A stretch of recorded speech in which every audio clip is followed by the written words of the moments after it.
Sills in the Hummer again. Is that what we get? Big Sills in the Hummer again? Come on now. Do me a favor, hit that like button. By the way, welcome aboard here. We appreciate every single person that comes aboard this program each and every single week. We thank you guys, and we can't thank you enough. All Super Chats go to the top. Hit that like button. First 15 minutes, we get to spread the show. You get to spread the show so everybody gets an understanding that this is your show, okay? You guys know this. Please hit that like button, and we appreciate it. Thursday Night Football tonight. By the way, we are powered for the next 4 hours by our friends at BetUS. Make sure you check out their website. Awesome stuff. We appreciate you coming aboard here. All right. Thursday Night Football tonight, a pretty big one tonight, too. Rams and 49ers. NFC West is up for grabs, no question about it. I think both teams have to have this game tonight. It will start the Week 15 of the National Football League.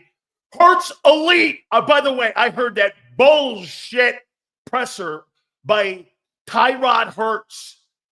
We'll get to that. We'll get to that thing that I heard today. What a lawyer's answer that thing was. Holy shit.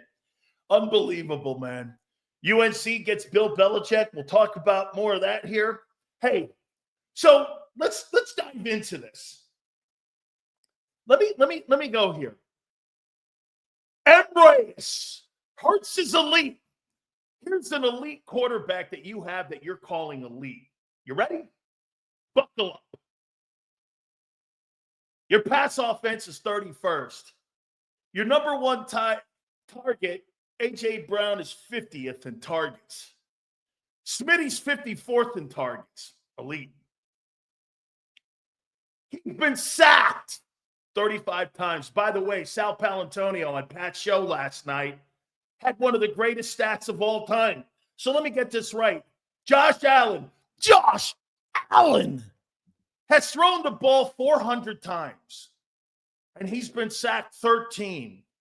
Jalen Hurts has been sacked 35 times, throwing the ball 325 times. This guy doesn't know what he's doing in the pocket. I told you this. Come on. I've been telling you that this guy doesn't know how to handle the pocket. By the way, that team wins in spite of your boy. Woo! Unbelievable. So wait a minute. Josh Allen's only been sacked 35 times, throwing the ball 400. Hey, why is this such a hard conversation for some of you? He's not great. He's a good player. Why is this so hard for you? Well, now here's your new excuse. There's two of them. When you talk about baby Hurts and baby Jesus Hurts, or the Messiah Hurts, this is the new convo. Well, Kellen Moore's not very good. I think Kellen Moore's doing a great job. I'll explain. Kellen Moore is doing a great job at coordinating an 11-2 football team. Are you looking for stats, or are you looking for wins? That's what you guys are telling me about Jalen right now. That also works. Hey, by the way, that also works for the coordinator. It just can't work. Okay? Wait a minute, Xander. Xander goes, a couple weeks ago, you were calling a guy a stiff. Yeah. Then I'm going to explain to you why he's doing the right thing. He's the stiff in the pass game because he can't make them better. He's the wrong hire. But you know what he's done? He's done the right thing. Who's going to win us games? Not Jalen Hurts. Saquon Barkley is. Isn't that the right thing to do if you're a coordinator? To do what's best for the team? That's what Jalen Hurts was bullshitting about yesterday. If it's what's best for the team, don't you put the ball in the hands of the guy who's going to help you win more games? That's the running back. It's not the quarterback. So is actually Kellen Moore doing his job? Yeah. He just can't do the number one thing he was hired for. Do you know what that is? The number one thing he was hired for is to make Jalen Hurts better. He can't make Hurts better. So you know what he did? going to make the team better. Is that guy the right coordinator? No. No, he's not the right coordinator. He's not. But he came to the realization, if I fail here, I'll never get another coordinating job ever again. He's been fired twice. He's been fired twice. So you know what he did? Got to take the ball out of that dude's hands. And we have to win ball games through Saquon Barkley. Now, isn't that the right thing to do?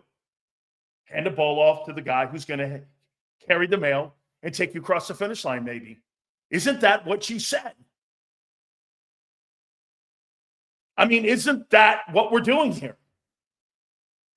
All supers go to the top. Only thing during this first part of the program that will deviate us off what we're saying here. Terrible take. Mahomes has been sacked 35 times. Keep the same energy. Don't just compare it to the quarterback that helps your take. Why are you comparing a guy who's won 3 Super Bowls? You're comparing your guy to a guy who's a stiff compared to Mahomes. Mahomes could throw 5 interceptions in a game. Keep the energy. He could throw 5 interceptions in a game. He could have 8 sacks in a game. He's going to win a Super Bowl. Keep the same energy. How about looking at resumes?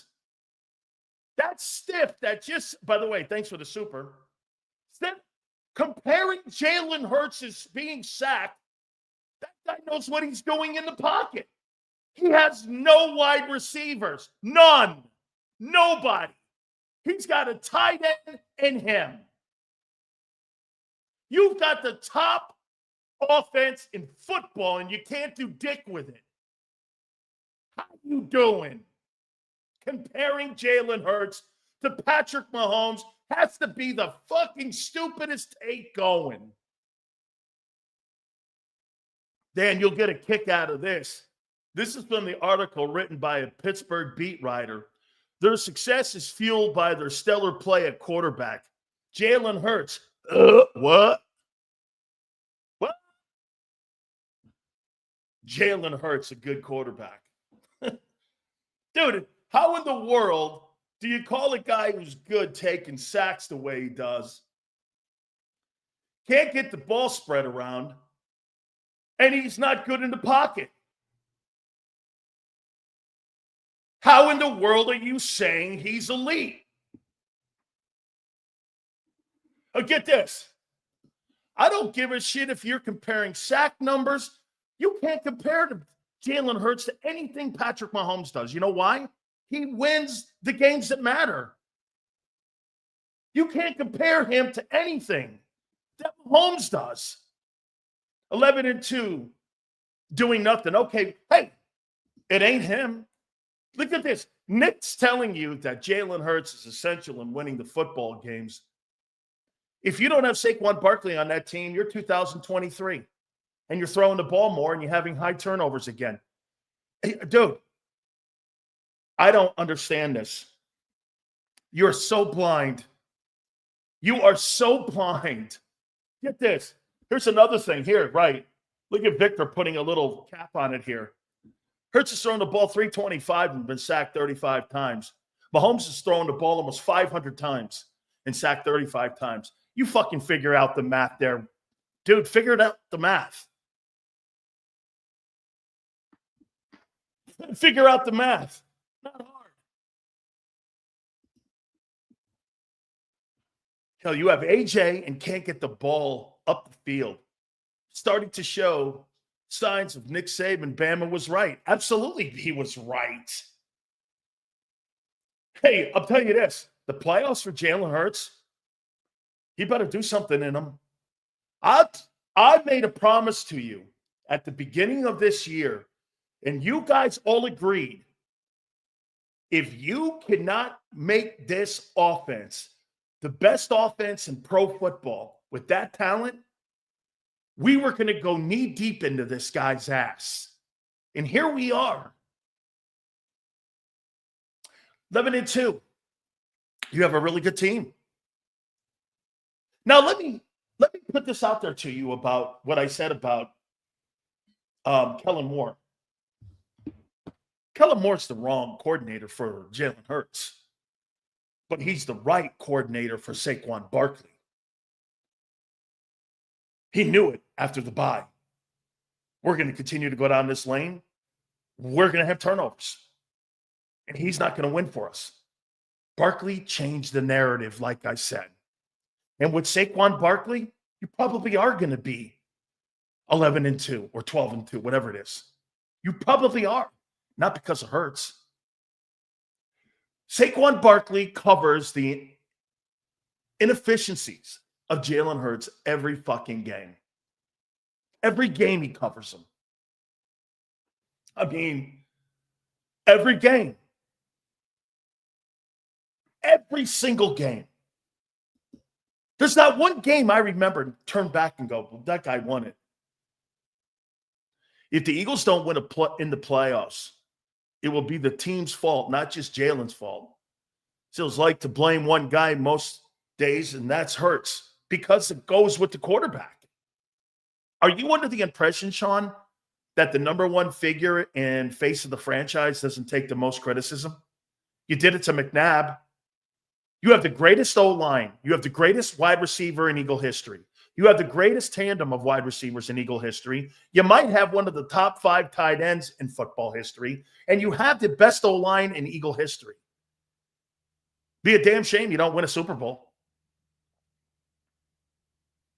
By the way, the amount of wins will even make that even more hurtful if you don't cross the finish line.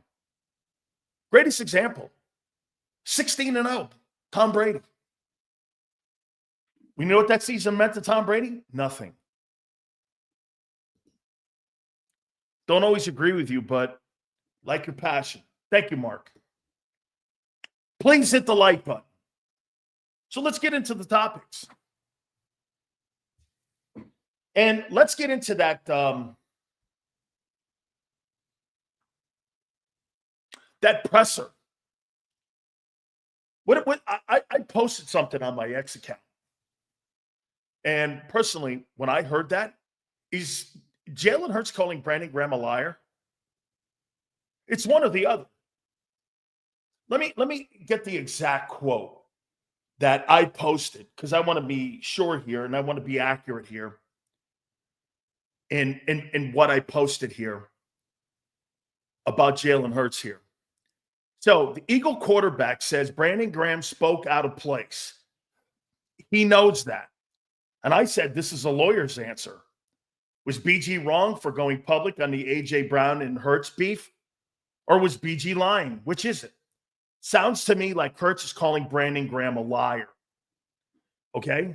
Because quite frankly, this man is now being nominated for the Walter Payton Man of the Year, Brandon Graham. You're either calling him a liar, or some would say this. Sills, do you think he did speak out of term publicly? We've already said that, yes. But he never answered the question whether there's something there. It's a lawyer's answer. He never said if Brandon Graham was wrong. It's a slick way of evading the question. He knows he spoke out of term. What, publicly, you mean? Yes. Okay. Was he wrong, though? And no one followed up. Nobody followed up. Nobody in the Philadelphia media followed up, asking, well, was he wrong? Why are they so afraid of the Eagles? Wow. They have a lot of power over the Philly media, guys. Why wouldn't you ask the most essential question? Was Brandon Graham lying? So obviously you had a problem with him going public. I would too. I would too. But was he lying? Was he lying? I don't think he was. You know why? Hurts didn't answer it. Sirianni hasn't answered it. A.J. Brown never answered it. And if you're A.J. Brown, you surely have a problem with it. I mean, Jalen Hurts is a company guy. Nothing wrong with that when you're making $50 million. I get it. But he never answered it. Supers go to the top. He never answered it. Patrick Mahomes probably would go for $7,000 with this offense. He's already won his division title 9 times. Lord's grace. Patrick Mahomes would go for $7,000 with this offense. Absolutely, my friend. Lord's grace. Thank you so much. I appreciate it. Let me ask you this.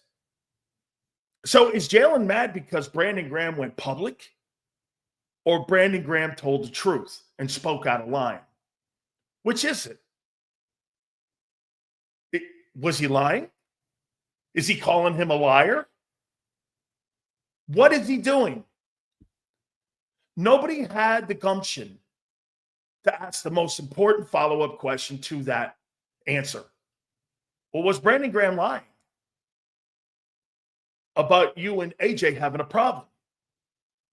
By the way, you can have a problem philosophically with a business deal and still be friends. Eventually that will erode, but you can. This is strictly business here. This is about winning championships. They're not even happy themselves right now. Okay? Hey, Joseph, do me one favor. I've already had a couple people do this. Don't fucking speak for me. I heard what I heard. I never heard him answer anything. I never heard him answer the question because the question was never asked. BG knows he spoke out of, what was it again? BG knows he spoke out of place. He knows that. Knows what? Knows what? This guy, Jalen Hurts, has got some balls on him. Hey, don't fucking talk to me like that. You know why he can say that in public? Because Brandon Graham did go public with it. But normally, most people have a cow with that. Don't tell me I spoke out of place, because I'll really start telling people what they think about you. You're not very good in the pocket. You overthrow passes. You miss wide receivers wide open on a constant game basis. And if there was anybody with any competence that could throw the football, we would be 10 times better and completely unbeatable. You make every game close because the quarterback is an efficient passer. We paid $50 million for a quarterback with 2,600 yards and 16 touchdowns and 5 picks through 15 games, with elite talent across the board. Putrid. Hurts is getting worse, completely getting worse. Okay? Jalen took accountability for what? What did he take accountability for? His bad play? That does me no good. So you're taking accountability for me playing bad, and you're 11-2. That's irrelevant. Accountability on what? You didn't lose a game. So he's telling you he's not been playing well in spite of the record. Is that what you're telling me now? All the things that I've been fucking telling you all year, Jalen Hurts took accountability for not playing well this year in spite of you being 11-2. So even from the quarterback's mouth, he's telling you what I've been saying. He's not played well this year. And yet you keep giving me all these fucking stupid lines about elite and all this shit. And the quarterback is telling you he hasn't played well. Is that right? Well, thank you, Jalen Hurts, for validating what I've said about you all year. 11-2. And by the way, I didn't hear accountability. I heard excuses again. He didn't take accountability for shit. He stepped around the question, then talked about himself in the third person. Like, that was fucking clown press conference. That's how I saw it too, dude. I'm with you on that. I don't see it. I just don't see it. Hey, by the way, let me put these out there now. So let's take a look at where you are right now. 11-2, right? Okay. Let's take a look at this. Then we're going to talk about the coordinators here, Kellen Moore and Vic Fangio. Do me a favor, guys. Please hit the like button. All supers go to the top. And then I'm going to let you answer these questions. Okay? I'm going to let you answer them. And instead of me giving my opinion, then I'll follow up with it. Seals, you hit the nail on the head. Jalen, a slow developing quarterback, has no urgency on the field. I think it's got a lot to do with the fact that, and I'll give him a pass on this, that there's a constant conveyor belt of coordinators that go in and out of that place every day. Get this. This guy says I repeated myself all week. Talk about the rest of the team. The rest of the team's playing great. Defense. Here, as a matter of fact, let's do what Eagle fan just said right now. Repeating yourself all week on Hurts. Talk about the rest of the team. Well, let's do that. Thank you, Eagle fan. I was just getting to that. Total offense. Eagles right now currently at 11-2 are 7th in the league. Is that good? Without breaking it down yet? Yeah. Passing. It's the second worst passing offense in football. 180 yards a game. 180 yards a game. You want to hear something? You average more rushing yards than you do passing yards. Is there a contending championship team today that averages more rushing yards than passing yards? This is an archaic offense right now. Is there anybody right now averaging, that's a true contender, that averages more rushing? You're averaging 190 yards a game rushing. Is there one team that's averaging more than that? Okay? We're looking at who you are right now. Let's take a look at the offense here. Let's take a look at some of the offenses in the NFL. By the way, all supers go to the top. Please hit the like button. So let's take a look at the offenses here. Ravens, Lions, and the Eagles are 7th. Okay. Passing. Obviously, the Bengals are number 1. The Lions are 4th at 243. The Ravens are averaging 243. The same. Buccaneers, Seahawks are averaging 241. Falcons, 250. Vikings, 238. Rams, 237. This is passing. Bills, 229. Chiefs, 227. Commanders, 220. These are all contending teams. Now, here's rushing. And by the way, the Eagles are 31st at 180. Here's rushing. Ravens, 179. They're averaging 250 yards passing. Commanders, 156. They're averaging 225. The Lions are averaging 151 yards rushing. They're averaging 250. The Buccaneers are 138. They're averaging 225. The Eagles are the only football team in pro football right now that average more rushing yards. This is like a 1985 offense. That's who you are. Oh, by the way, let's get to the rest of it. Running attack. Barkley's fantastic. The O-line.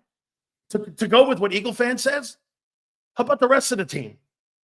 But the roll line and the running back are having a sensational season. Historic year. Scoring. Jalen Hurts running the ball with Barkley. Sensational. You're 8th, 26 points a game. Sure. Red zone because of the running attack. You're 9th. Third down, you're 8th. Because you're running the football. The rest of the team's playing great. Quarterback stinks.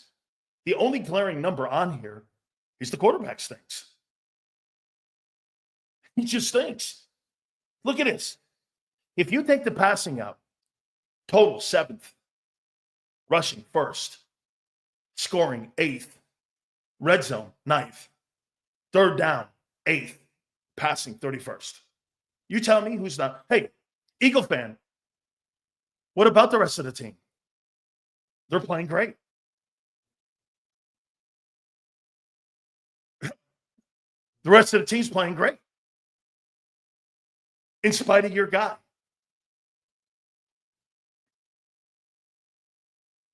Do you understand what we're doing here? I don't think you do. How much better would you be with a competent quarterback? You'd be the odds-on favorite to beat Kansas City in the Super Bowl. The roster's 11-2. Actually, Anthony, the roster is 13-0. The quarterback wins games in January. How does the second worst passing quarterback in NFL beat Detroit, Green Bay, Buffalo, Kansas City, even Tampa Bay? Jalen isn't elevating his game. He hasn't elevated his game in 2 years. He has not. You got an all-star football team with, what is it, a high school quarterback. Look at this. And by the way, to go back to Kellen, Kellen's doing the right thing here. Kellen's the wrong coordinator. But you know what he did? He's not losing his job to make Jalen Hurts better. No way. You can't say anything wrong. But get this. You can't blame Kellen Moore for Jalen's inequities when the team's 11-2 and you're 7th in total offense. The coordinator now knows what's in the huddle, and he's doing the right thing. But what people don't like is he's not throwing the ball. Why would he? When you have a star like Barkley in the back, why would you? Funny, in Baltimore, they still throw it. Detroit, they still throw it, and they run it. Because they got stars on both ends, passing and running. What surprised me the most on how well the defense has played thus far, I didn't think Vic would have had this defense playing like this, nor did I. This fast, too. Okay? Funny, Baltimore lost to us. Wasn't because of your quarterback. It was because of their quarterback not playing well. They left 9 points on the board. They outplayed you in every place but the scoreboard, which is the most important, no doubt. You didn't outplay them anywhere. They ran the ball for more yards. They threw the ball for more yards. They had more total offense, and they held you to 250 yards of total offense. I think it was even lower than that, maybe 240. Wasn't like you beat them up. Where the fuck did you beat Baltimore up? You didn't beat Baltimore up. You even heard Vic Fangio say we hung in there. Beat Baltimore up. Where? You beat them up. Yeah, okay. Well, that's not how the game played out. So the coordinator did the right thing here. Take a look at the defense. Number 1 in total defense. Insane great. Pass defense, they're second. You went from 31st to 2nd in pass defense. But theoretically, the same top corner in Slay. And you're adding Quinion and taking out Bradbury. Rush defense, you're 8th. That's starting to slip a bit, but you're okay. You're in the top 10 in rush defense, going to win a ton of ball games, giving up only 105 yards a game. That's really good. You're here in 11-2, and you're 8th in rush defense. You're in every ball game for sure. Scoring, you're 2nd. Most important number is if I'm not mistaken, I think the Chargers are the best in scoring defense. That's the number 1 number. The number 1 number for defense is scoring defense, points against. Okay? The Eagles have given up 234. Yeah. The number 1 defense in points allowed is the Chargers. They only gave up 207.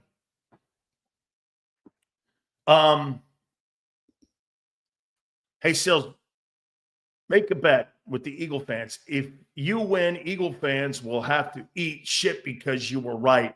If they win, you tell us what you're going to do.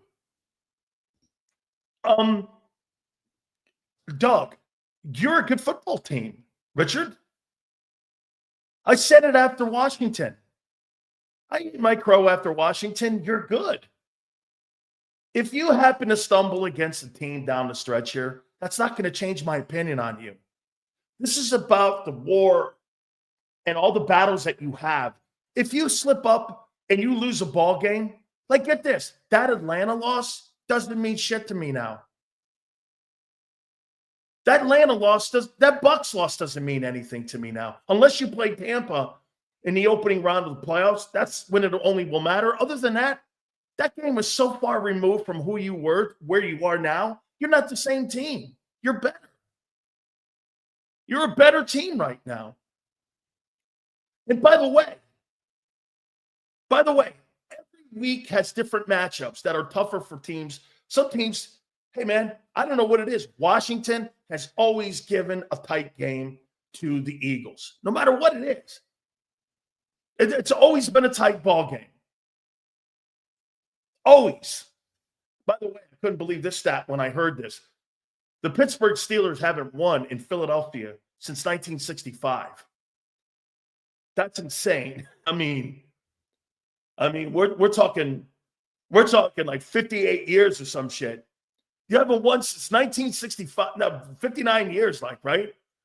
They haven't won in like 60 years in Philadelphia, the Steelers. Okay. Vic Fangio has done a remarkable job. Look at where you are now. The only thing, and just like that one guy said, talk about the rest of the team. Well, secondary's playing great. Linebackers are playing great. D-line's playing well. Corners are playing great. O-line's playing great. Everybody's playing great but one guy, the quarterback. And some of you don't want to address it. Well, Brandon Graham addressed it. Now he's getting killed for it. Same with AJ. Imagine, hey, I get it. You're right. Going public with it? Okay. Sometimes frustrations get the best of you. But for Jalen to come out and go, hey, Brandon Graham spoke out of place, and he knows it.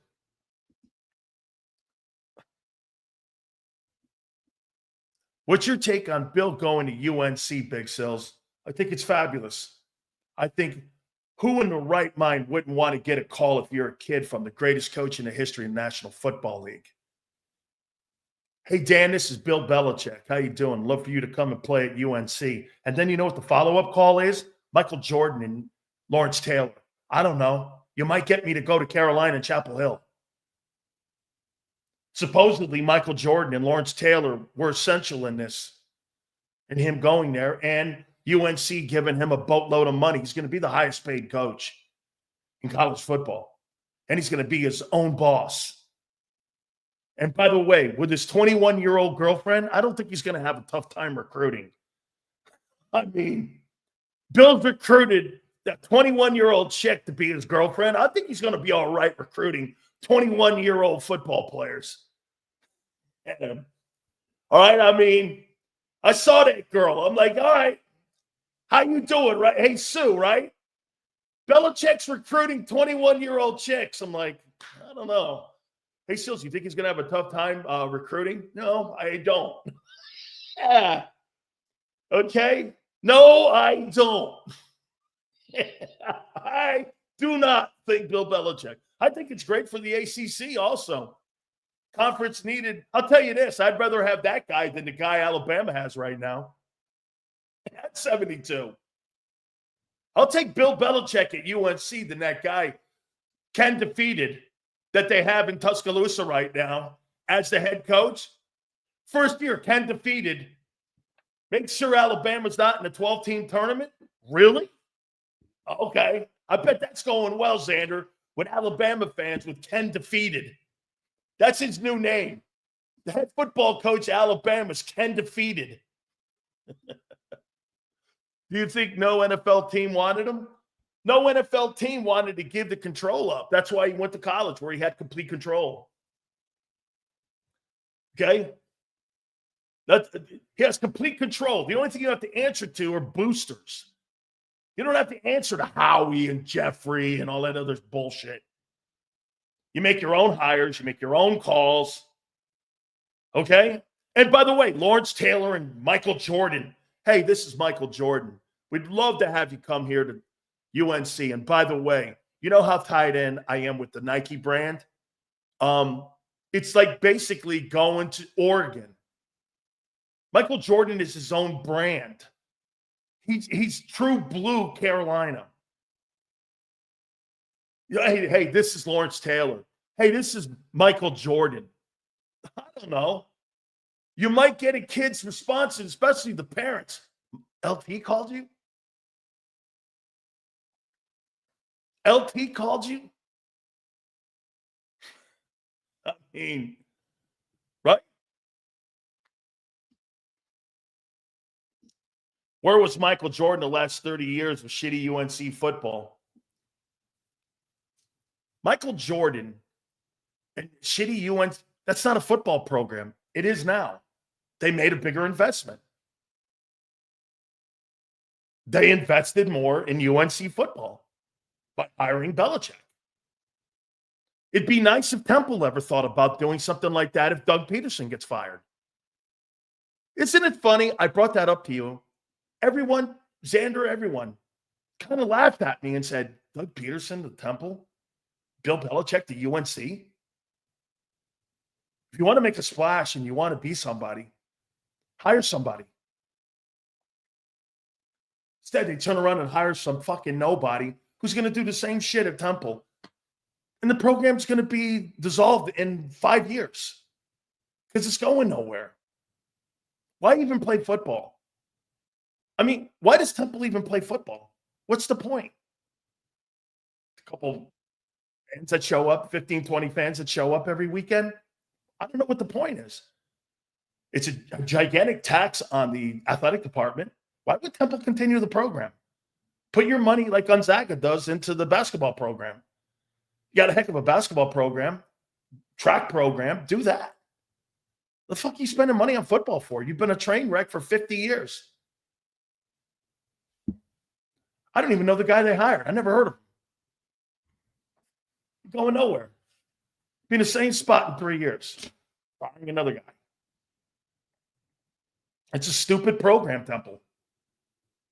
The football program at Temple's stupid. Doesn't do anything with it. Hire, fire, hire, fire, hire, fire, hire, fire. Nobody goes. Nobody cares. It's Philadelphia. You want to make people in Philly care? Win. Hire somebody. Fucking win. Win. Miami doing any better? Miami's a brand. You're a nobody.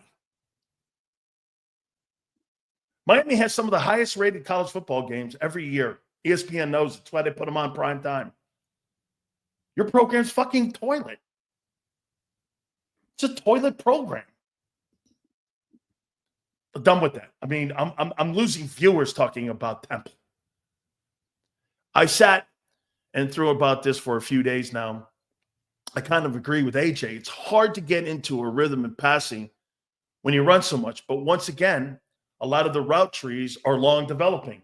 That's because the quarterback holds on to the ball too long. Absolutely. Thank you, Christopher. I appreciate it. Okay?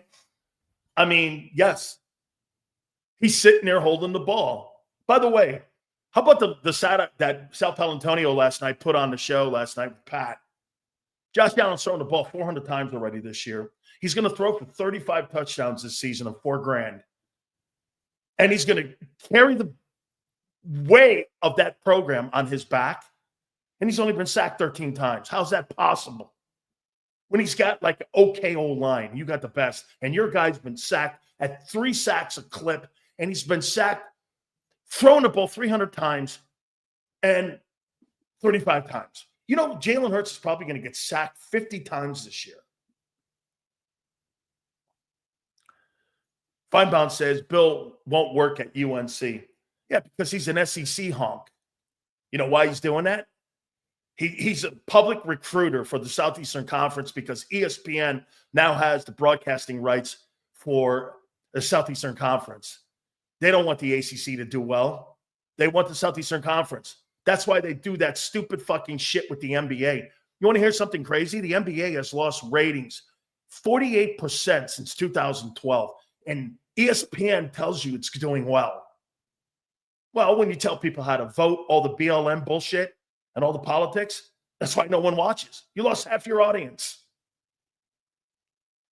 Don't tell me ESPN. They're the biggest political honk network next to CNN. There isn't sports. There's nothing credible about except Game Day. That thing they do on Saturdays is my favorite show. Nothing ESPN does is truthful. Nothing they do is truthful. They tell you who to vote for. They do all the kneeling bullshit. Half the audience left. No one wanted to hear it. Nobody goes places in sports to listen to politics. Nobody gives a fuck what my politics are. I barely care what my sports takes are. It's ego. It's ego.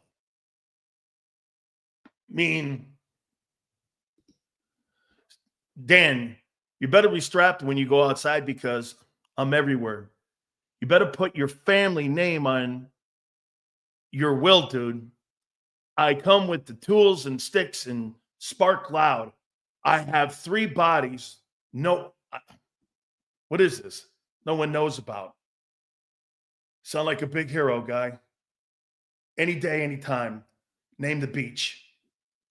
I'll be there. Don't let me break that guy out. You don't want to see him. He's a scary dude. I'm a pacifist now. I will throw you off a building. Jalen has not played to the standards, but should I hate? When does what I only care about as a fan is wins? True. No doubt about it. No doubt about it. Last year, Hurts was getting rid of the ball at 2.6 seconds. This year it's 3.2. That's crazy. It tells me longer developing routes and Jalen not trusting what he sees. Scared of turnovers. Sills, watch how far you say before news on shuts off your Cosmo. Hey, man. Fuck Gavin Newsom. He wants me to get an electric car so I can plug into my lighter and charge my car. And then he turns the power off. How do I charge the electric car you want me to get, dude? Did you ever figure that one out? Or is that beyond any kind of comprehension? Or do you just spit shit out like a normal politician does? That makes no sense. Guy wants California with all electric cars. And then he fucking turns my power off. How am I supposed to get to work, dude? Oh, you got to figure that out. What am I, walking?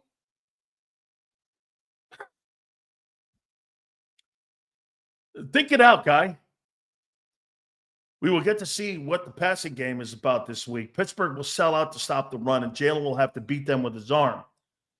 They held Henry to 65 yards. They can slow Barkley.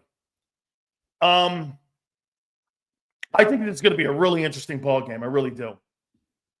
I think Pittsburgh is so well. Pittsburgh is 10 times more coached better than, and they got a way better quarterback that knows what he's doing back there. I'm not saying that he's Russell Wilson, Seattle, but he knows what he's doing. And the passing game has improved with very little talent at the Y and Z. Pittsburgh is so well coached. And there's no getting around. Mike Tomlin is just a great coach. He has complete autonomy over his coaching staff, his direction of it, the players he wants. They go to Mike to ask Mike what he wants. And Sirianni has to go to Howie and ask. And hope that Howie builds the roster. He says at every press conference. Says at every press conference. You think Barkley will get 100 yards?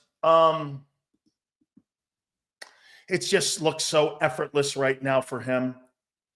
He's just in some freak zone, man zone. He just looks so good right now. I don't know. I mean, Pittsburgh's a really great run-stopping defense, but still, It doesn't really matter. He's in one of those just crazy zones right now. Okay? Crazy great.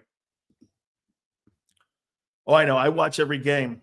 I have a $100 bet on a $100 rushing game, so I believe in him. But if there's a team that can do it, I think it's Pittsburgh. Here's Amber.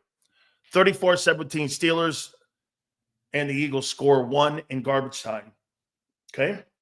So you think they're going to put 34 points up on the Pittsburgh Steelers? What's Pittsburgh in defense when it comes to points allowed? I think they're second. Pittsburgh's in points allowed. Pretty good football team this year. By the way, please hit the like button. I believe Saquon will get over 100 yards against the Steelers. I'm thinking it too. Okay. I'm sorry, Big C. Thank you for correcting me. He's saying 34-17 Steelers. Okay. Oh, okay, I got it. My bad. 85 yards rushing, 77 yards receiving for Barkley. 1 rushing TD, 1 receiving TD. Barkley breaks 100 total yards easily.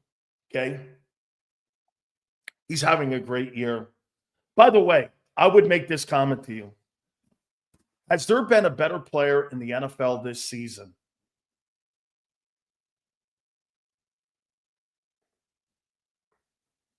How about this? Has there been a more electric player? I think it's Josh Allen and Barkley. Joe Burrow won't get the love that he deserves because of the team and him being 5-8. But it's here. If I had to put the top 3 performances right now, it's Joe Burrow, Barkley, and Allen and Lamar. Those would be the 4 best performances of the year. And you know who else might get love? That Brock Bowers guy out in Las Vegas with the Raiders. I mean, this guy's going to have 100 catches at the tight end position in his rookie season. He's going to go over 1,200 yards receiving as a rookie. And I can't name you the quarterbacks. What is it? Gardner Minshew and some dude named Aiden O'Connell? Who the fuck are those guys? I mean, who are they? What factors matter in MVP voting? And what is weighed? Like wins, stats, consistency, anything else? I say this, senor. You want to know what my metric is? The most valuable person to your team. Who is the most valuable person to every team? Okay? And I think you start there. What player is the most valuable player? The most valuable person on the Eagles right now? It's Barkley. I asked this question to Xander about 2.5 months ago. Everybody said it was Hurts. No way. I disagree 100% with that. I mean, take a look. Who's the most valuable person in Kansas City? Who's the most valuable person in Green Bay? One potential defensive player of the year. His stats are Luke Kuechly-like. No. They're give it to somebody like TJ Watts or someone like that. Somebody with big sacks. I don't think Myles Garrett will win it. He's not going to win the defensive player of the year. What is he in a conversation? Not really, but he's played great. He's totally played. He just doesn't have the equity yet. He's getting it. Every single time that guy steps on the fucking football field, he's impressive. You know what? Before you were doing this, I want to see it again. I want to see it again. I want to see it again with Zach Bond. I want to see it again. I want to see it again. I want to see it again with Zach Bond. I don't know. I don't think I need to see it anymore.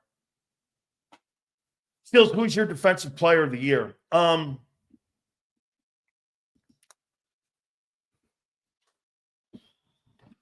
Let me see where I'm at right now. Defensive player of the year.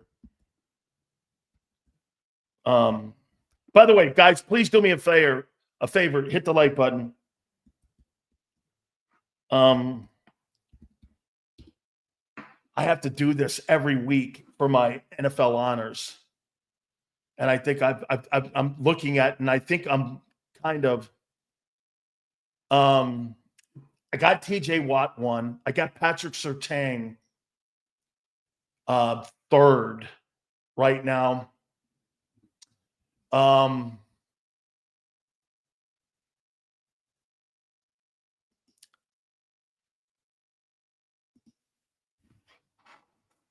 Xavier McKinney is having a sensational season.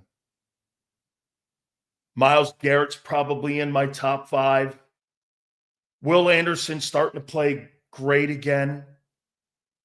Leonard Williams is also, Danielle Hunter's playing well. Chris Jones.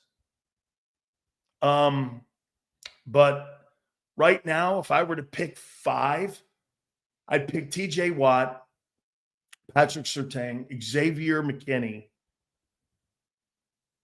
Myles Garrett, Chris Jones, somewhere in there. Bose is down the list. I think Zach Allen's had a pretty decent season as well. But, dude, he's not even in the top 15, 20 guys mentioned when it comes to player of the year defensively. Okay? No, Dexter Lawrence is out right now. Okay? He's out right now. We'll do the rookie of the year. We'll do that tomorrow. Here, let me take a look at that list here. Where I'm at. I have to submit dudes and then I rank them where I'm at right now. So defensive rookie right now. Here's my sheet. I got Jared Verse still, number 1. I got Quinyon. I got Chop Robinson third. Here, I'll tell you. I was going to turn it in yesterday and tell you guys first, but I'll tell you flat out right now. Here's my ballot for the NFL honors. It's a weekly ballot that I do for the NFL, and here's where I'm at right now. I got Verse 1. I got Quinyon Mitchell 2. I got Chop Robinson of the Dolphins 3. I got Latu 4th. I got Cooper DeJean 5th. I got Braden Fiske 6th. Andrew Phillips 7th. Peyton Wilson 8th, I believe. Kamari Lassiter, and then Brian Murphy round out my top 10 right now. I still got Verse up there. Verse had a great week last week too. So Quinyon still got time. They still got time. Seals, do you think if the Steelers don't sign Russ, would Howie bring in Russ as backup next year? No way. Jeffrey Lurie would never allow that because Jalen Hurts is Jeffrey Lurie's boy. Absolutely. He would never do something like that. All right. Please hit the like button. Appreciate you guys. By the way, give me a like total. Want to see where we are at the top of the hour here. Hit that like button. By the way, Xander's going to join us at 3:30. By the way, Battle Royale will be tomorrow at 4:30 between Philly 500 and Mark Holmes. We will have Jason Cole because I want to talk to him about Bill Belichick, Hall of Fame. We will also, the 15 members also have now been pared down, and Jason's got to give his names by the end of the month here. Is Eric Allen on that list? We'll talk to him about that as well. And some of the other NFL news that he covers for Yahoo Sports. That'll be at the 4:30 mark. 142. Let's see if we can make 150 here by the top here. Guys, great stuff. I appreciate it. All right. So we looked at who the Eagles are. Hey, by the way, how many people, give me a grade finally here. Let's close this one topic up. Give me a grade on Kellen Moore. He's 11-2.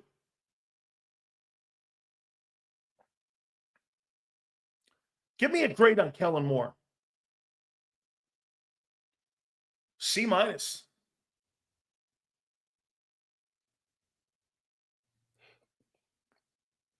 C for more. C plus. So you're giving a guy who's won you 11 games out of 13 games. Why do you give Jalen the benefit and not him?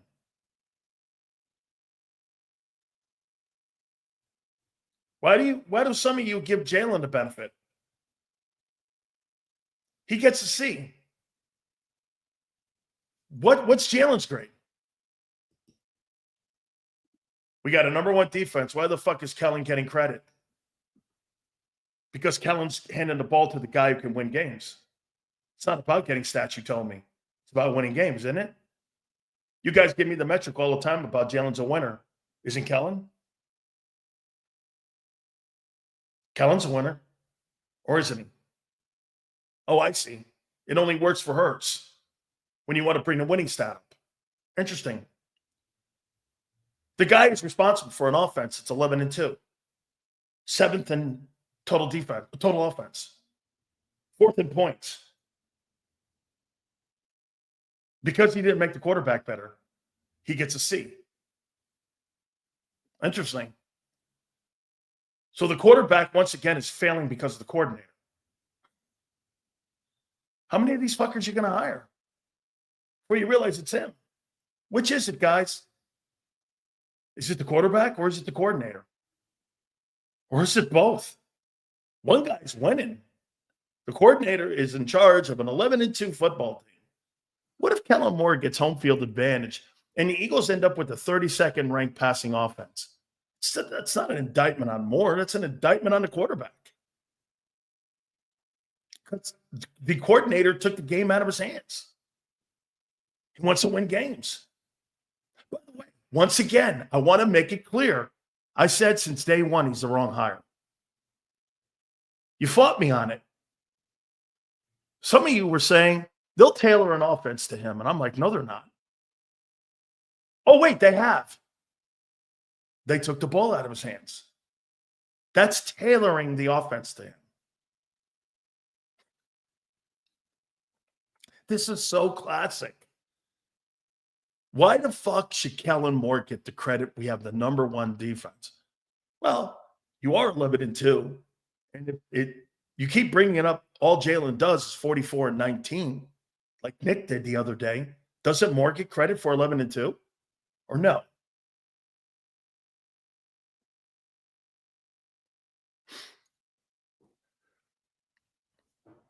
You make more excuses for that guy than anybody I've ever seen. Here, I just get this. See, that point was too hard for Richard to get. Make your point, I just did. You keep bringing up that Jalen Hurts is a winner. Isn't Kellen Moore? Is it Kellen Moore a winner? 11-2. He's got a guy on pace to break the all-time rushing record in his first year as coordinator. That's nothing?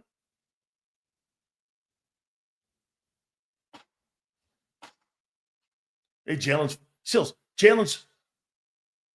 he's 44-19. Well, I know. You bring the winning stat up. That's all he has, actually. That you use it for him, but you won't use it for your assistant coaches. That's the point. 11-2. Well, that's just as much Kellen Moore's record as it is Jalen Hurts's. Is it not? But still, he hasn't improved the quarterback. He's never going to. Nor is any other coordinator going to. You can keep hiring him, and hiring him, and hiring him, and hiring him, and hiring him, and hiring him. And it won't matter. He'll keep taking sacks. He'll keep the offense down, and he'll keep you in every ball game because he can't throw the ball. He's out of excuses for me. I'm done with it. He's not a good passer. He's an okay guy. He's okay at it. That guy is nothing elite except his athleticism. You can be an elite athlete, but not a great coach. How many people think Anthony Richardson's an elite athlete? I do. RG3 was an elite athlete. He was a Big 12 high hurdling champion and was an Olympic qualifier. He's a phenomenal athlete. That'll make you a great quarterback. Dude, Peyton Manning and Tom Brady couldn't jump over a stack of pennies. They couldn't jump over a stack of pennies. And by the way, you could say whatever you want. Sills, Kellen Moore sucks right now as a coordinator. No, Kellen Moore was once again a bad hire for Jalen Hurts, but he was the right hire for the team. You're 11-2. You got a 9-game winning streak. And now here's the new narrative. Oh, it's because of our defense. You are fucking on pace to break an all-time rushing record. Well, wait a minute. He didn't improve the running game. You hired the wrong fucking guy. So he's doing what's best for the unit. Is he not? You keep saying it's Jalen, but I remember when we removed the quarterback and put in Gardner Minshew, we went 0-2. That ain't an option. That's a fact check. Gardner Minshew, whoever said he was a fucking option? Whoever said Gardner Minshew was an option?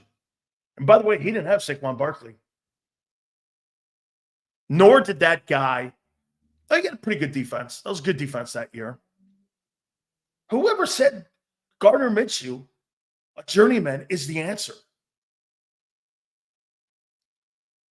Gardner Minshew would be a replacement? And you're going, well, he was 0-2. Yeah, they ran the RPO with a drop-back quarterback. And he got killed.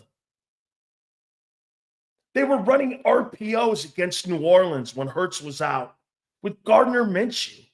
Gardner Minshew's not an RPO because Shane Steichen, that's kind of all he knows. If you remember right, everyone was like, why is Gardner Minshew running an RPO? Why is he?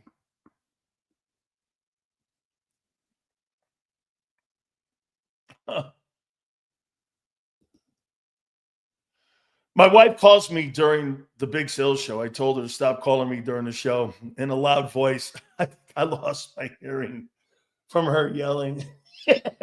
Yeah. Chris, hey, way to take heat for the show, man. I appreciate that. Thank you. I mean it. Oh, by the way, we got a boatload more topics here. Okay? Fans should understand your opinion is your opinion. 11-2. How you doing? Actually, I'm pointing facts out. Your wide receivers are underachieving because your quarterback is underachieving. And you're 11-2 in spite of him. And you got a very good roster. That's not an opinion. That's how get this. That's not an opinion. He takes a boatload of sacks. That's not an opinion. That's what's happened. That's not an opinion that he's got 35 sacks. That's not an opinion that he's completely with the 31st worst pass offense in football. That's not an opinion. That's what it is. Let's give Kellen another year as OC. It'd be great. We'll see if they panic. All these quarterbacks that are great passers have had the same offensive play caller for multiple years. Jalen's best year as a passer, he had a play caller for 2 seasons. Right. Yeah, Shane Steichen, and I said that. They should have brought Brian Johnson back. By the way, Brian Johnson, with the turnovers being the way they were, how do you know Brian Johnson wouldn't have coached Jalen Hurts out of the turnovers? They threw the ball more last year, and he had higher turnovers. Kenny Pickett sucks. He sucks too, man. Dude, so guess what Anthony did? Anthony's trying to tell you, Gardner Minshew, that I would choose to have Gardner Minshew or Kenny Pickett take the Eagle reins. He's fucking drunk. I want somebody good, not just a dude. Gardner Minshew and Kenny Pickett are garbage. Who in their right mind would want that guy and those guys quarterbacking their fucking team? Are you kidding? I would never want that. Dude, I want to win, and I want to have somebody that can utilize every single person on my football team and make everyone great. He doesn't. He ain't making the wide receivers great. Connor became a YouTube member. Thank you very much, Connor. Thanks for jumping aboard with us.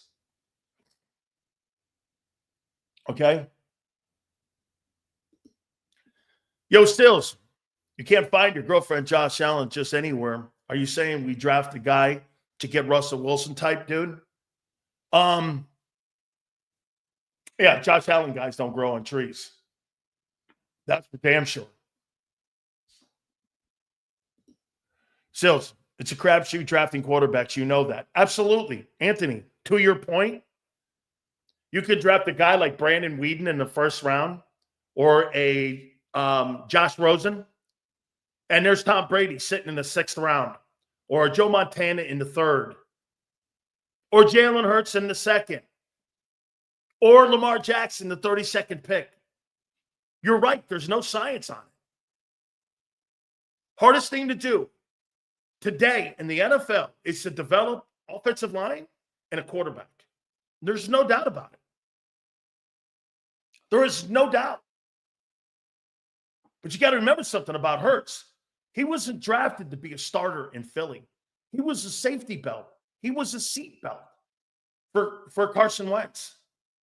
In case Carson Wentz, something went sideways with him. He was never drafted to be a starting quarterback in this league. They handed it to him. Jalen Hurts started talking in third person during the press conference, saying that it's going to look how he wants it to look. What would Dak's numbers be with this offense? Dude, that third person thing was weird too. I was like, really? What's he on drugs or something? It's fucking weird. He started talking like, he was somebody else. And we're like, I don't know, third person shit. I mean, it was really odd. He's an odd guy. I don't have a problem with being odd.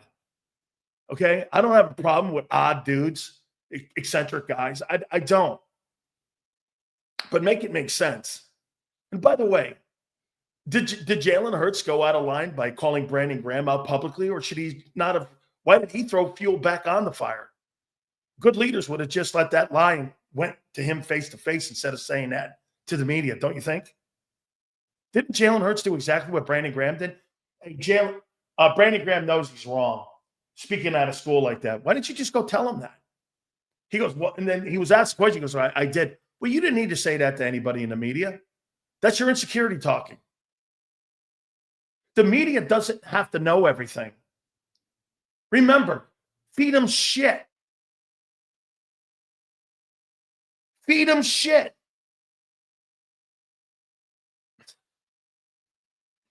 You have no obligation to answer the media. I mean, fuck, they don't answer with truths anyway. Dude, who in their right mind would believe any of those press? You guys are all so easily persuaded.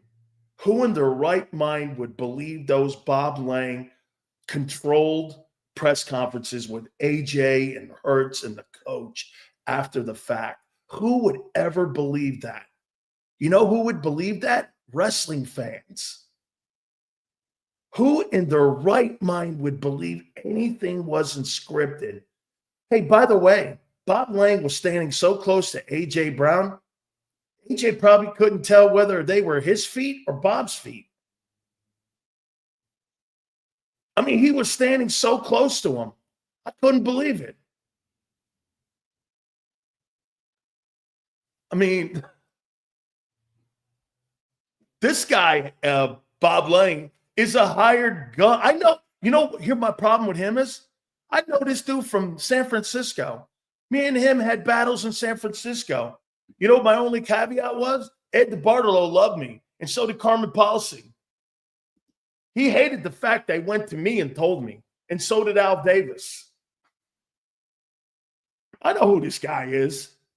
He doesn't want anybody circumnavigating around him, like going to the owner, going to the GM. He didn't want any of that. Like, if you have, like, he was so mad that I had Nick Sirianni's cell phone number. Hurts doesn't make his wide receivers better. Bro, saved AJ from retirement home in Tennessee. AJ was not a top wide receiver over there. They hate making Sills delirious. Really? So wait a minute.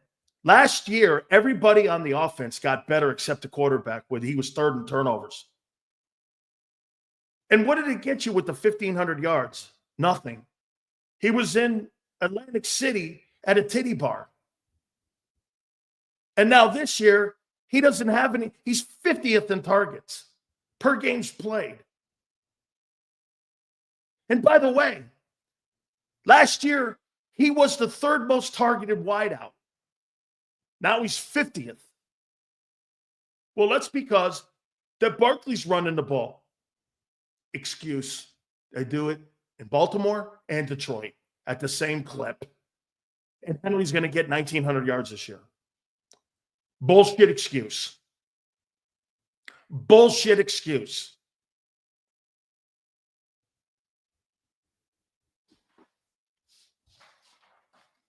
My big fear this year will be this. You go 15-2, and you have nothing to show for it. That would mean you would have, in the last 3 years, a 14-3 team with nothing to show for it. Or a silver medal. Then you would have a 15-2 team with nothing to show for it. With an 11-6 season wedged in there. I don't really count the 9-8 year. That was a learning curve for everybody. Got to the playoffs, though. I'm not saying that I don't count that. I do. But the last 3 years, 29-5, 11-6. That'd be 43-11. Let me say this to you. You don't win a Super Bowl? You don't win a Super Bowl. I'm going to go fucking off the top rope. Off the top rope. I told you the kid has no excuses at the beginning of the year that I was going to go off the top rope on the guy if the guy sucked in the passing game. Here I am. It's delivered. Delivered. I keep my promises. Wait a minute. What's not true, dude? What's not true? That I said if Jalen Hurts did not have, with all this talent, this passing game, top 3 or 5, that I wasn't going to come off. This guy, here's what he wants. You're going, okay, we're going off the top rope. That's probably true because I probably couldn't climb to the top rope. Yes. Okay. So look at him, Mr. Figurative. Holy shit. So you have to be one of those guys, one of those woke dudes that every time somebody says some shit, huh, Amres? You hold the feet to the fire. Oh, he meant this. Oh, okay. I get you. Hey, you still talking about Jalen? Why wouldn't you? Everyone else is playing well but him. Now here, let's get to this topic before we get Xander at the bottom of the hour. Supers go to the top. How much? Listen to me here when I say this. How much will the Eagles sacrifice on Sunday to make A.J. Brown feel better about his targets and about himself and sacrifice the run game?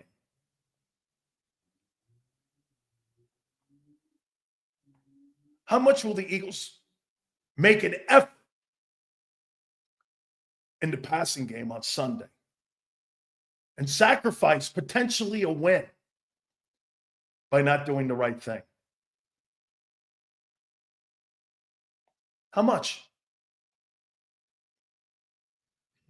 I would make the comment to you, they tried that stuff all the time in the first quarter with those scripted plays.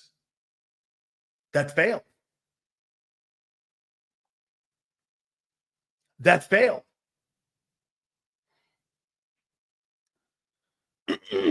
So you're going to sacrifice doing the right thing to make your wide receiver feel better because the quarterback and the wide receiver's relationship is important to the team, more so than actual doing the right thing on running the ball and winning a game. Is that what you're telling me?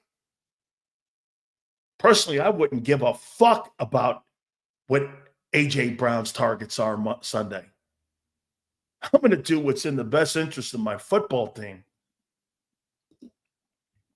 A.J. will get 10 targets Sunday, 4 RPOs, at the expense of a guy who's on his way to 2105. What an ass backwards way of thinking on how to win a game. I've got to make a guy feel better about himself in a relationship, feel better about each other. This is why there's no Tyreek Hill in Kansas City or Stephon Diggs in Buffalo. There's none of that fucking shit in those places. You don't have to worry about this dynamic right here. This is why these diva wideouts don't win Super Bowls. Tyreek Hill will never win a Super Bowl in Miami, ever. He'll never. Stephon Diggs will never. Hey, you want to know why Randy Moss never won? Because Randy Moss was a primary target guy that had to have targets. I mean, Tom Brady and Mahomes win with dudes. I swear, the no-beard Sills is just a tad more of an asshole. I don't know why. Yeah.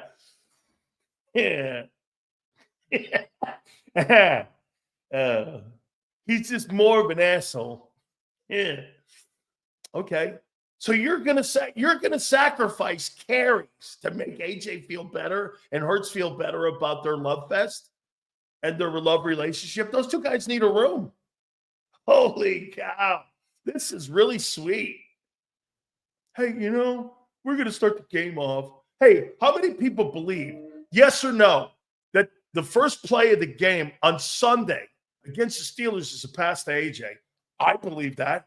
You got to have the two guys and the two honeys feeling good about themselves, or guess what? There'll be no Christmas cards passed out. Eggnog will not get passed out. Everybody will be pissed off. No kissing under the mistletoe. Yeah. Hey, right? Hey, by the way, if I'm Mike Tomlin, I'm setting this thing up for interceptions. Hurts will have 2 picks in this game because Mike Tomlin knows they're going to do whatever they can to make the two sweethearts get the ball to one another. This is playing right in. Mike Tomlin is so great a coach. He's like this. They're going to do everything. So you guys are saying 9 to 10 targets. Mike Tomlin's going to set the trap. He's got a great defense, man. Hurts fans are delusional. T, thank you, T. Hey, watch this. Hey, T. As the Eagles turn Sunday, we have a very special series and a show on Sunday.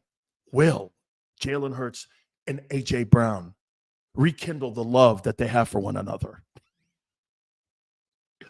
Will Kellen Moore sacrifice the other woman in the room? Ta-da! Saquon Barkley. Soap opera continues. As the Eagles turn, will they forget about the one fine-looking woman in the room, Barkley? And will Jalen Hurts cheat on Barkley to make his new love affair or his old flame, A.J. Brown, happy? He's going to diddle here and he's going to diddle there. As the Eagles turn. This is fucking great. Holy shit. This is great. Hey, honey, I love you. Hey, honey, I love you. But I love you. Wait a minute. You don't love me as much. Look at what happened. Look at where I'm at. I'm 50th on your list of chicks. You gave me a set of knives. Barkley's getting the china. I want some China too. Holy shit, man. This is a love affair going on. I thought this was a football team. He's giving Nick guy a little bit more love than me. And, you're 11-2. You won 9 games. I know, but, shit. I like to be kissed in the ass too a little bit. Can you think you can kiss my ass a little bit and give me some more targets? What a worm. All of them. It's really wormy. Who gives a shit about your targets Sunday? Go win a fucking ball game. You know one thing Xander's been saying? Hey, just run it. Okay. Well, now you have to worry about sweetheart over here going, hey, get my home. To be fair, Hurts and AJ did destroy Tomlin last time they played. Yeah, I'm sure. Yeah, who do you have? Let me guess. Either Kenny Pickett or Mason Rudolph. Destroyed. Hey, believe me, Nick Sirianni. I don't see it. Okay? I don't see it. What's this? What exactly does this mean? He's an agent of chaos. What's that mean? I'm not no agent of chaos. Hey, Spurgeon. Sunday. As the Eagles turn, will Jalen Hurts rekindle that fire and love for AJ while forgetting his new love affair with Barkley?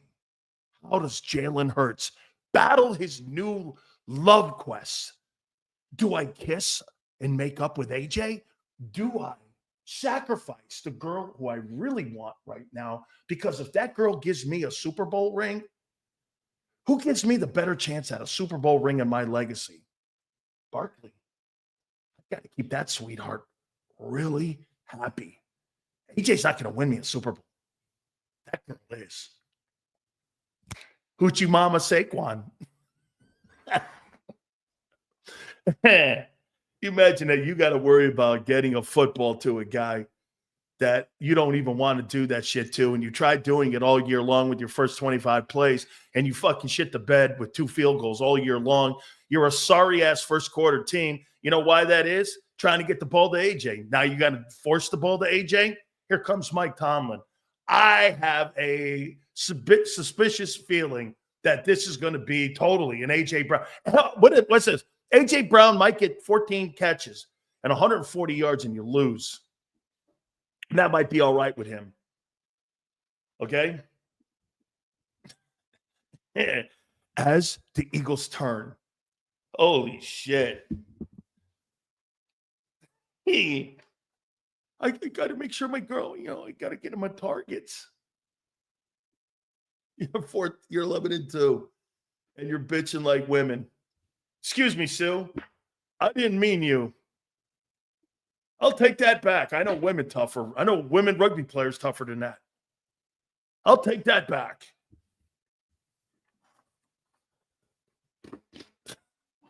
Wait. I need my targets. This is so wormy. So, hey,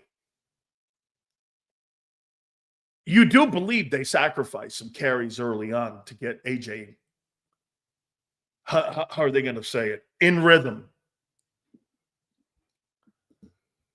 Tomlin's 0-4 against the Eagles, Sills, and going to Canton, Anthony. And going to Canton.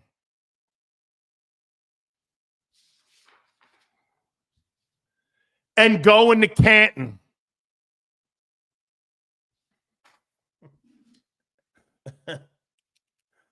He's 0-4 against the Eagles. Yeah, well, he's going to be wearing a gold jacket, too. You know what Nick Sirianni's going to be wearing?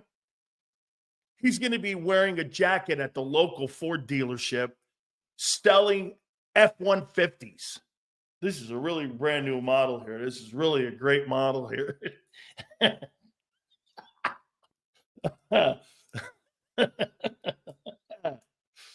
going to be working at the local Ford dealership. Mike Tomlin. Wait a minute. Mike Tomlin and Nick Sirianni. Really? Oh, man. Tomlin, a golfer, like Happy Gilmore. I love my Tomlin, man. I'm a Tomlin guy. Eagles will win this weekend, and Sills will be back next Monday with a new take why we won't make it. No, I haven't had a new take. It's been that take since August. You see, remember something, homies. Big Sills has put everything in some. You see what I do? I pour it in September. Then the foundation sets. And I got that stuff all set. And then what I do is, come on, 4,700 yards. The guy's going to be an elite guy. Holy shit. Jalen Hurts is about as, you know what's elite? My balls.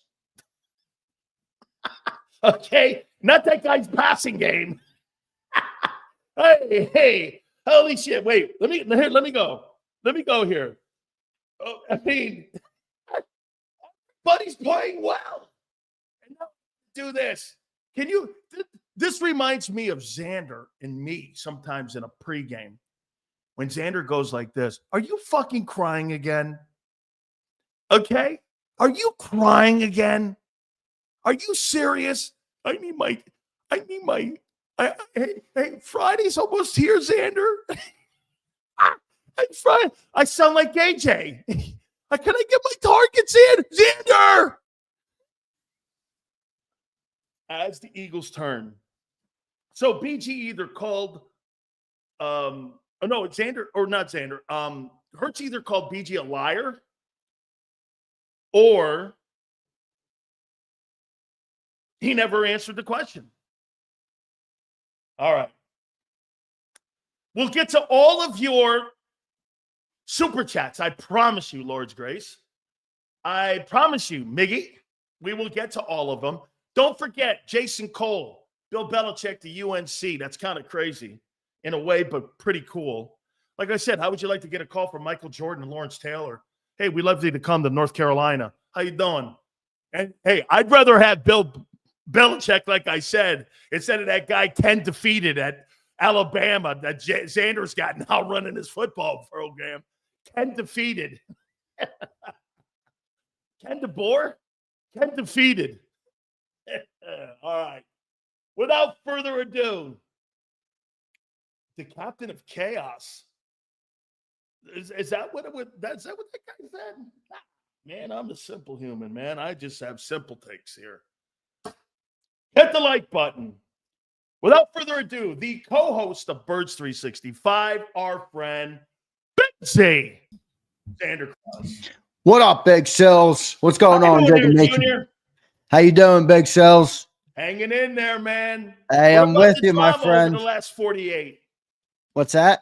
What about the drama over the last 48? Yeah, you know, it's Philadelphia, baby. There's got to be some drama in the city of brotherly love, especially when you're 11-2. It is what it is, and I think the team better figure out this passing game, or this motherfucker is gonna unravel. Hey, I mean, here's what I don't think. I don't think there's major locker room issues. Like, I don't think AJ and Jalen don't like each other or any of that. I think AJ Brown just wants the effing ball. I think he wants to get the ball, and when he's open, he wants to be throwing the rock. And if they fix that, hopefully they'll get this thing on the rails. But right now, the team's telling you they got issues despite the 11-2 record, so they better figure it out. No, this is clearly business, dude. This is totally business. I don't think there's anything personal about this because you are 11-2 and you're on an 8-game win streak. Okay, well, let me ask you this one here.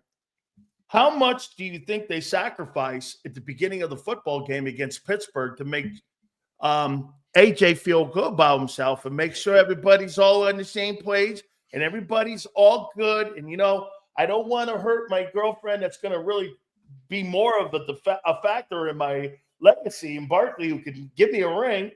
Or do I have to make my other girlfriend, my longtime girlfriend, AJ Brown?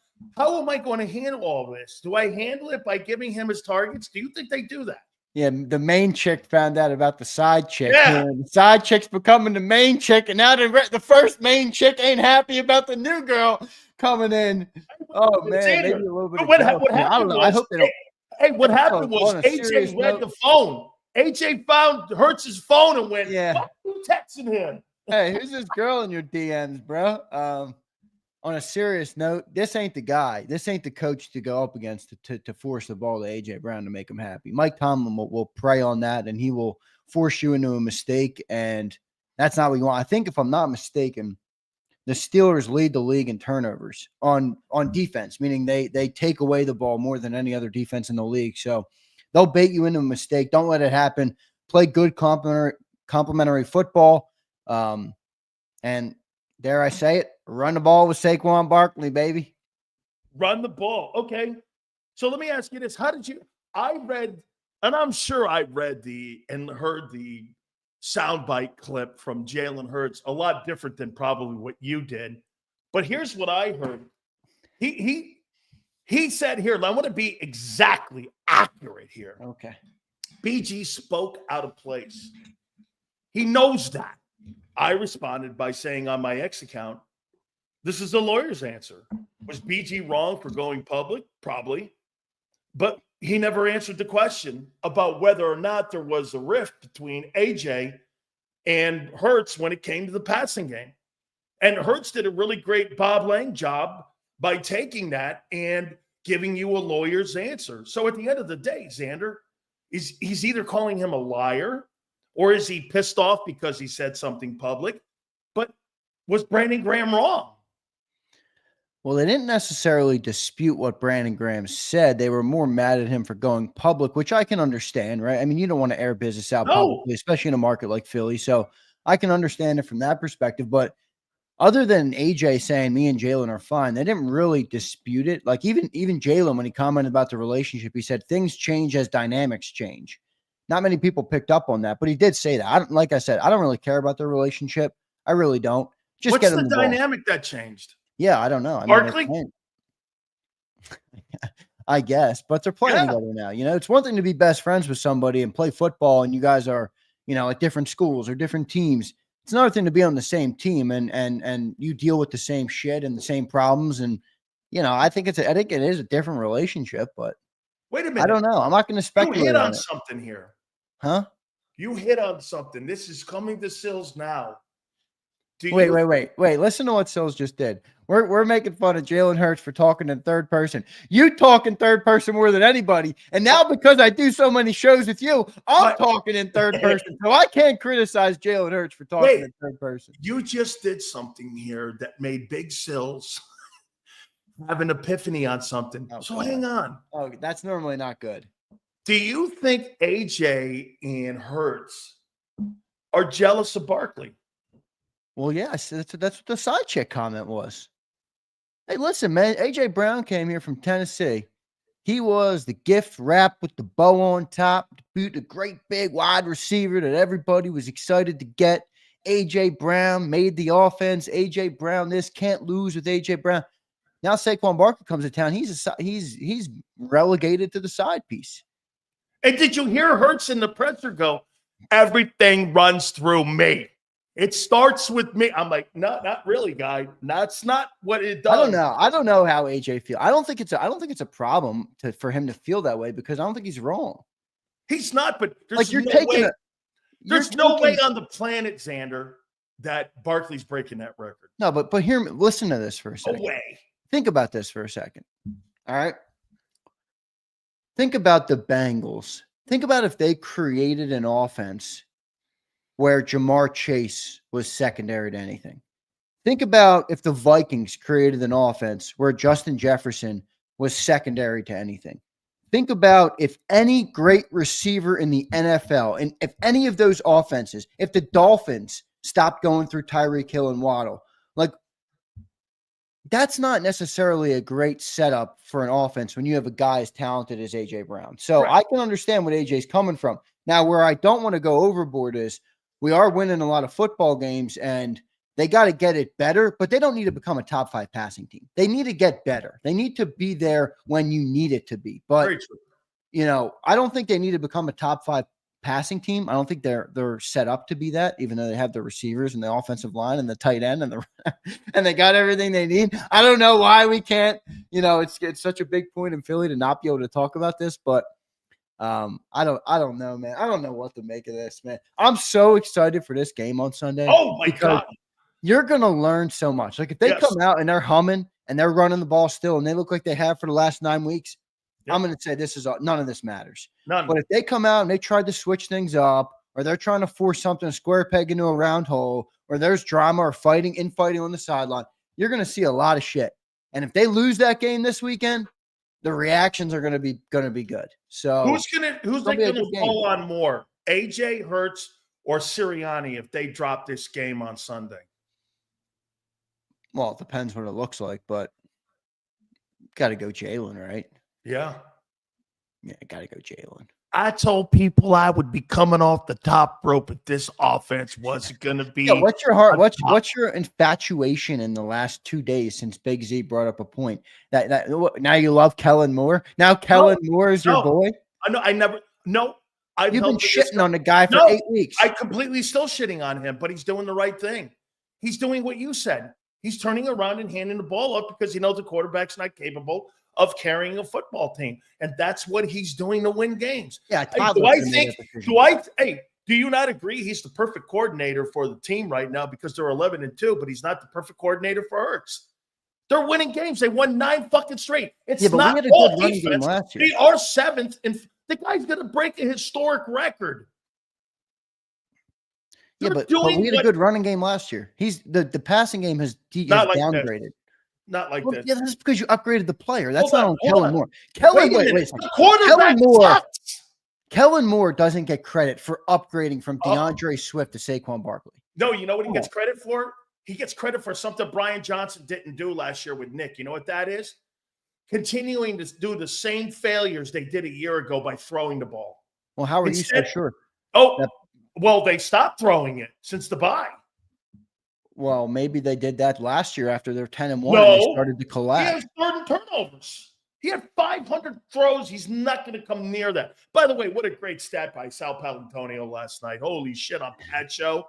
So this guy, Josh Allen, has thrown for 400 attempts and passes. He's going to have 35 touchdown passes and $4,000 and carrying a ball team on his back like this guy's a Chirpa going up Everest.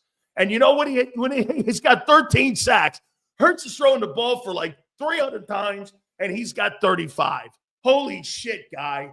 Hold the ball, sack. Hold the ball, sack. Out of position, kick. Gee, it sounds like someone I know. Carson Wentz. Fuck yeah. He's a free agent. Like Carson Wentz. He's a free agent this offseason.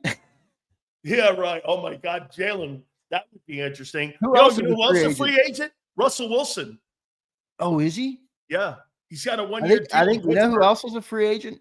Which makes me a little interested. People aren't going to like this one. Actually, I might not even want to say this one. People are going to be so pissed off. Please. Mac Jones. Wait a second. Call Devontae Smith and ask him if he wants Mac Jones. He got a Heisman Trophy with Mac Jones throwing him the football. Hey, I wouldn't want Press Taylor as my OC either. Yeah, right. I don't know. All I'm saying is, right now, get this. Hey, do you think Howie would sign Russell Wilson? Nah.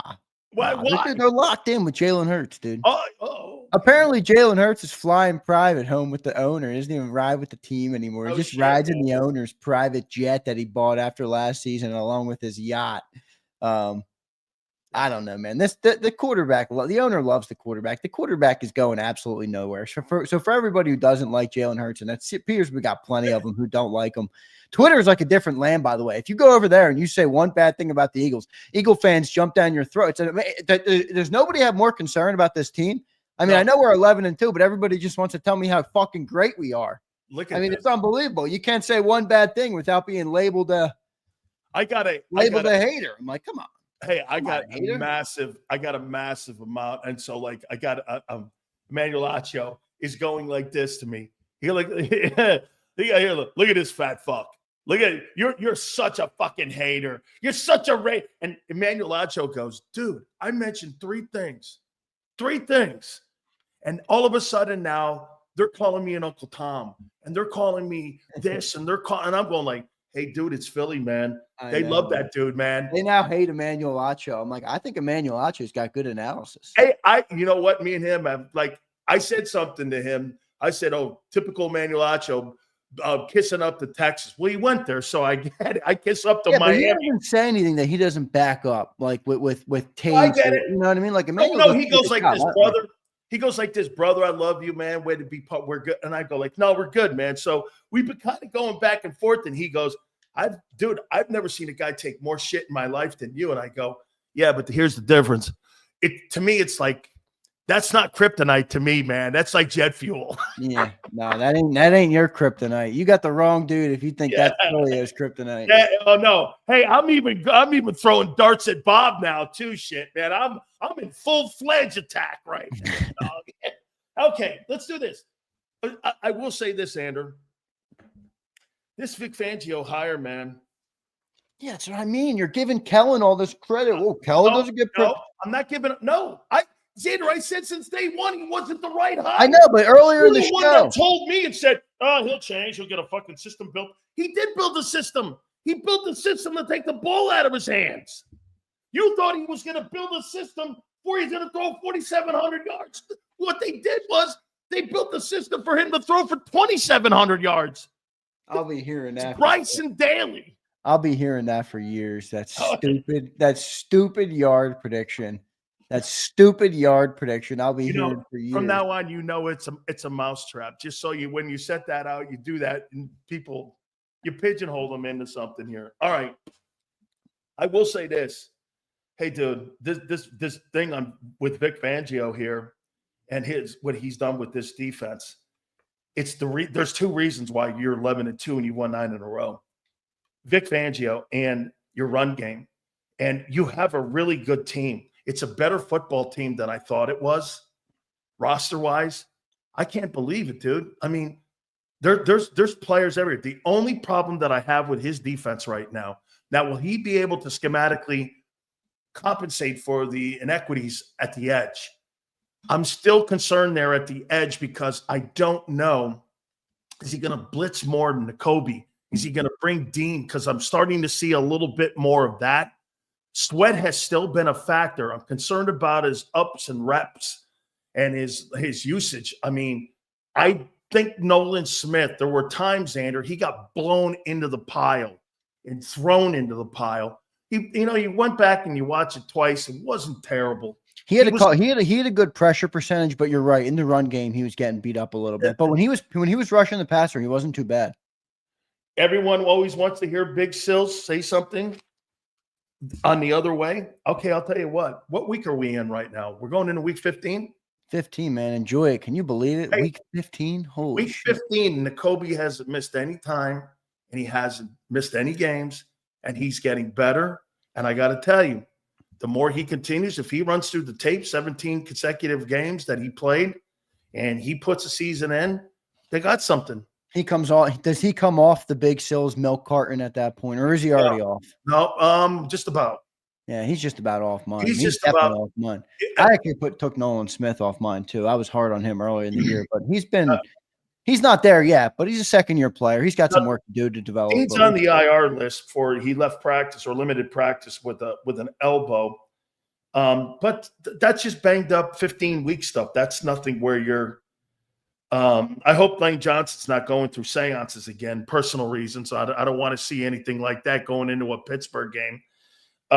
Should have asked John about that. I didn't ask John about that this morning. I'll get his Blankenship, concussion. Is he playing this week?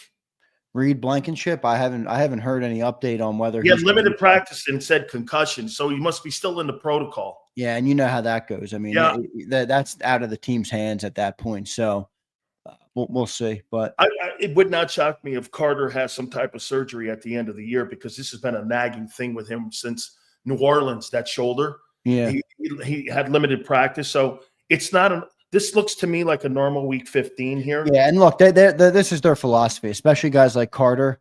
You know, for how many snaps he's playing right now, they don't want these guys practicing. It's what they're doing with Saquon Barkley, right? He's on pace for 350 carries, whatever it is, and they don't want him practicing during the week. So I have no problem with that philosophy. I mean, it appears to work. I mean, I think we're pretty good right now, injury wise, at week 15.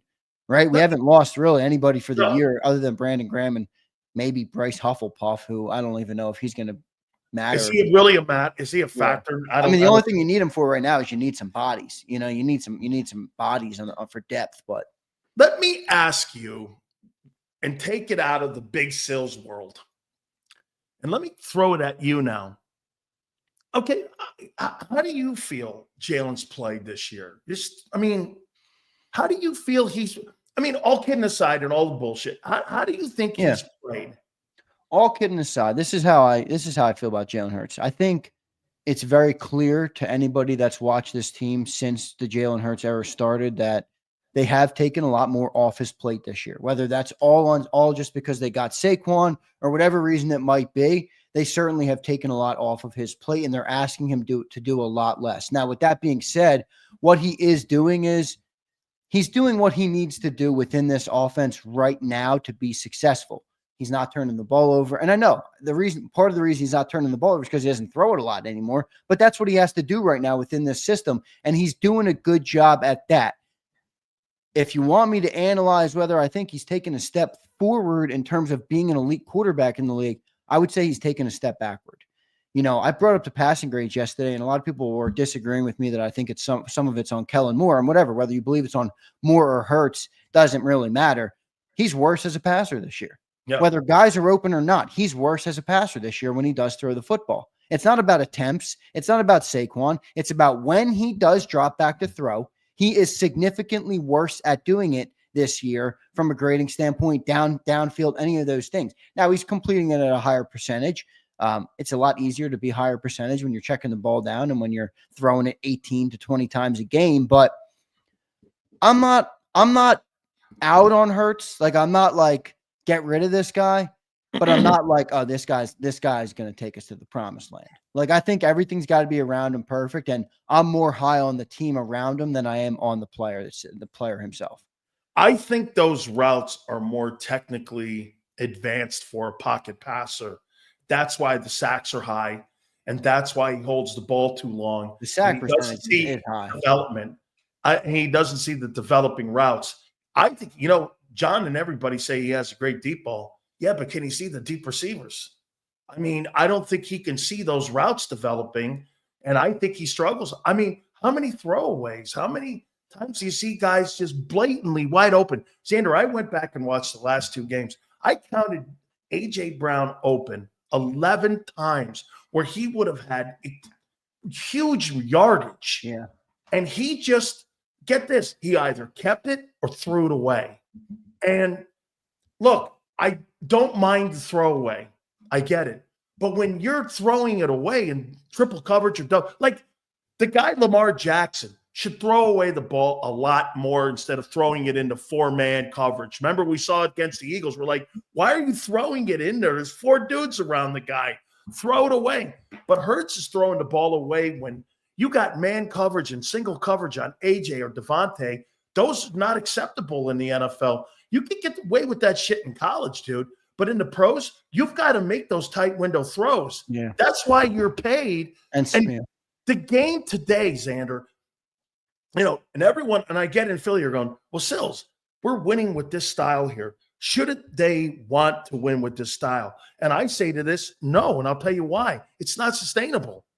And it's not sustainable because the league is evolving into passing game.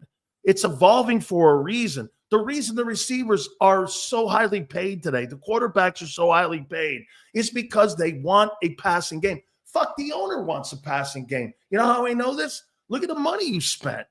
Dude, the owner has wanted the owner has wanted a passing game since he bought the team in Philly.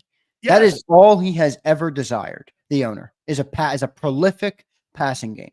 So the owner's not happy with the way. Now he might be happy they're winning. Maybe he's adjusted what he expects from this team, but I don't think you pay two receivers top dollar, a tight end top dollar, all your offensive linemen top dollar to not have a good passing game. But the other thing too about AJ or about Jalen this year is it doesn't look like he's made any progress in the areas of like throwing guys open, progression reads. Like his timing is still way off. And that's part of being an NFL quarterback. That's why it's so hard. I mean, you got to be able to throw guys open. You got to be able to hit the tight windows, like you just said. And it doesn't look like he's made any progression toward that. Now he's not doing it very much. They're not asking him to throw the ball very much. But Yeah, I don't know. I don't know what to think. Like, there's a lot of people who are like, well, we're 11-2, and we like, here, let me find the comment.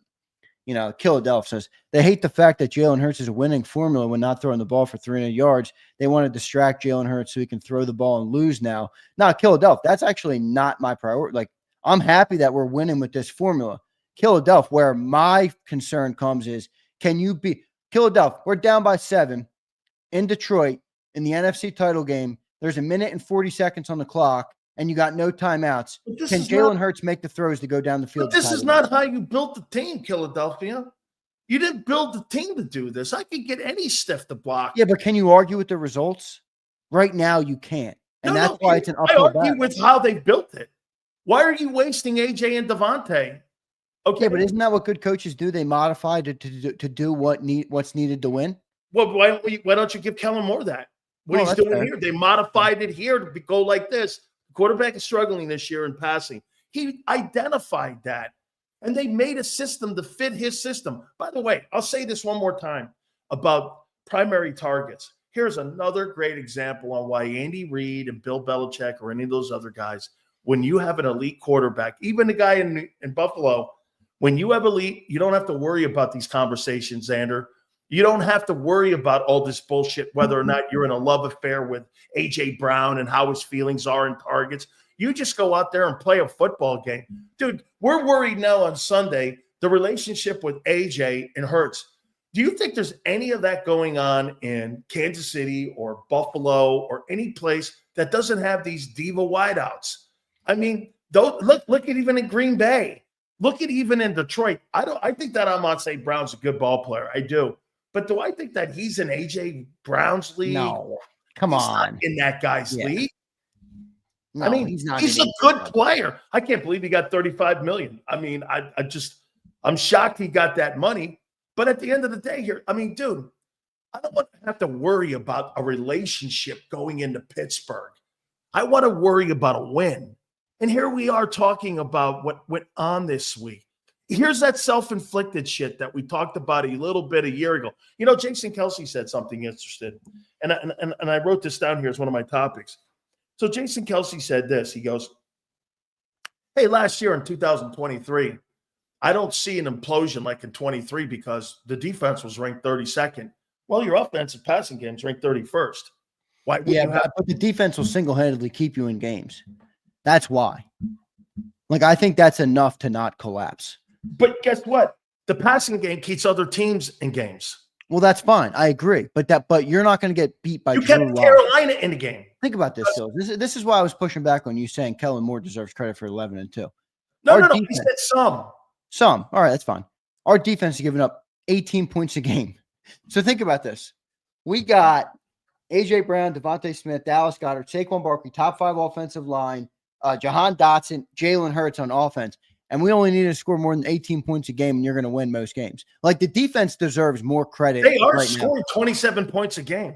Yeah, and the defense is only giving up 18 points a game. Okay. I mean, he's doing his job. Hurts isn't. He's 11-2. They've won 9 consecutive games. There's no pushback on that right now. What, dude?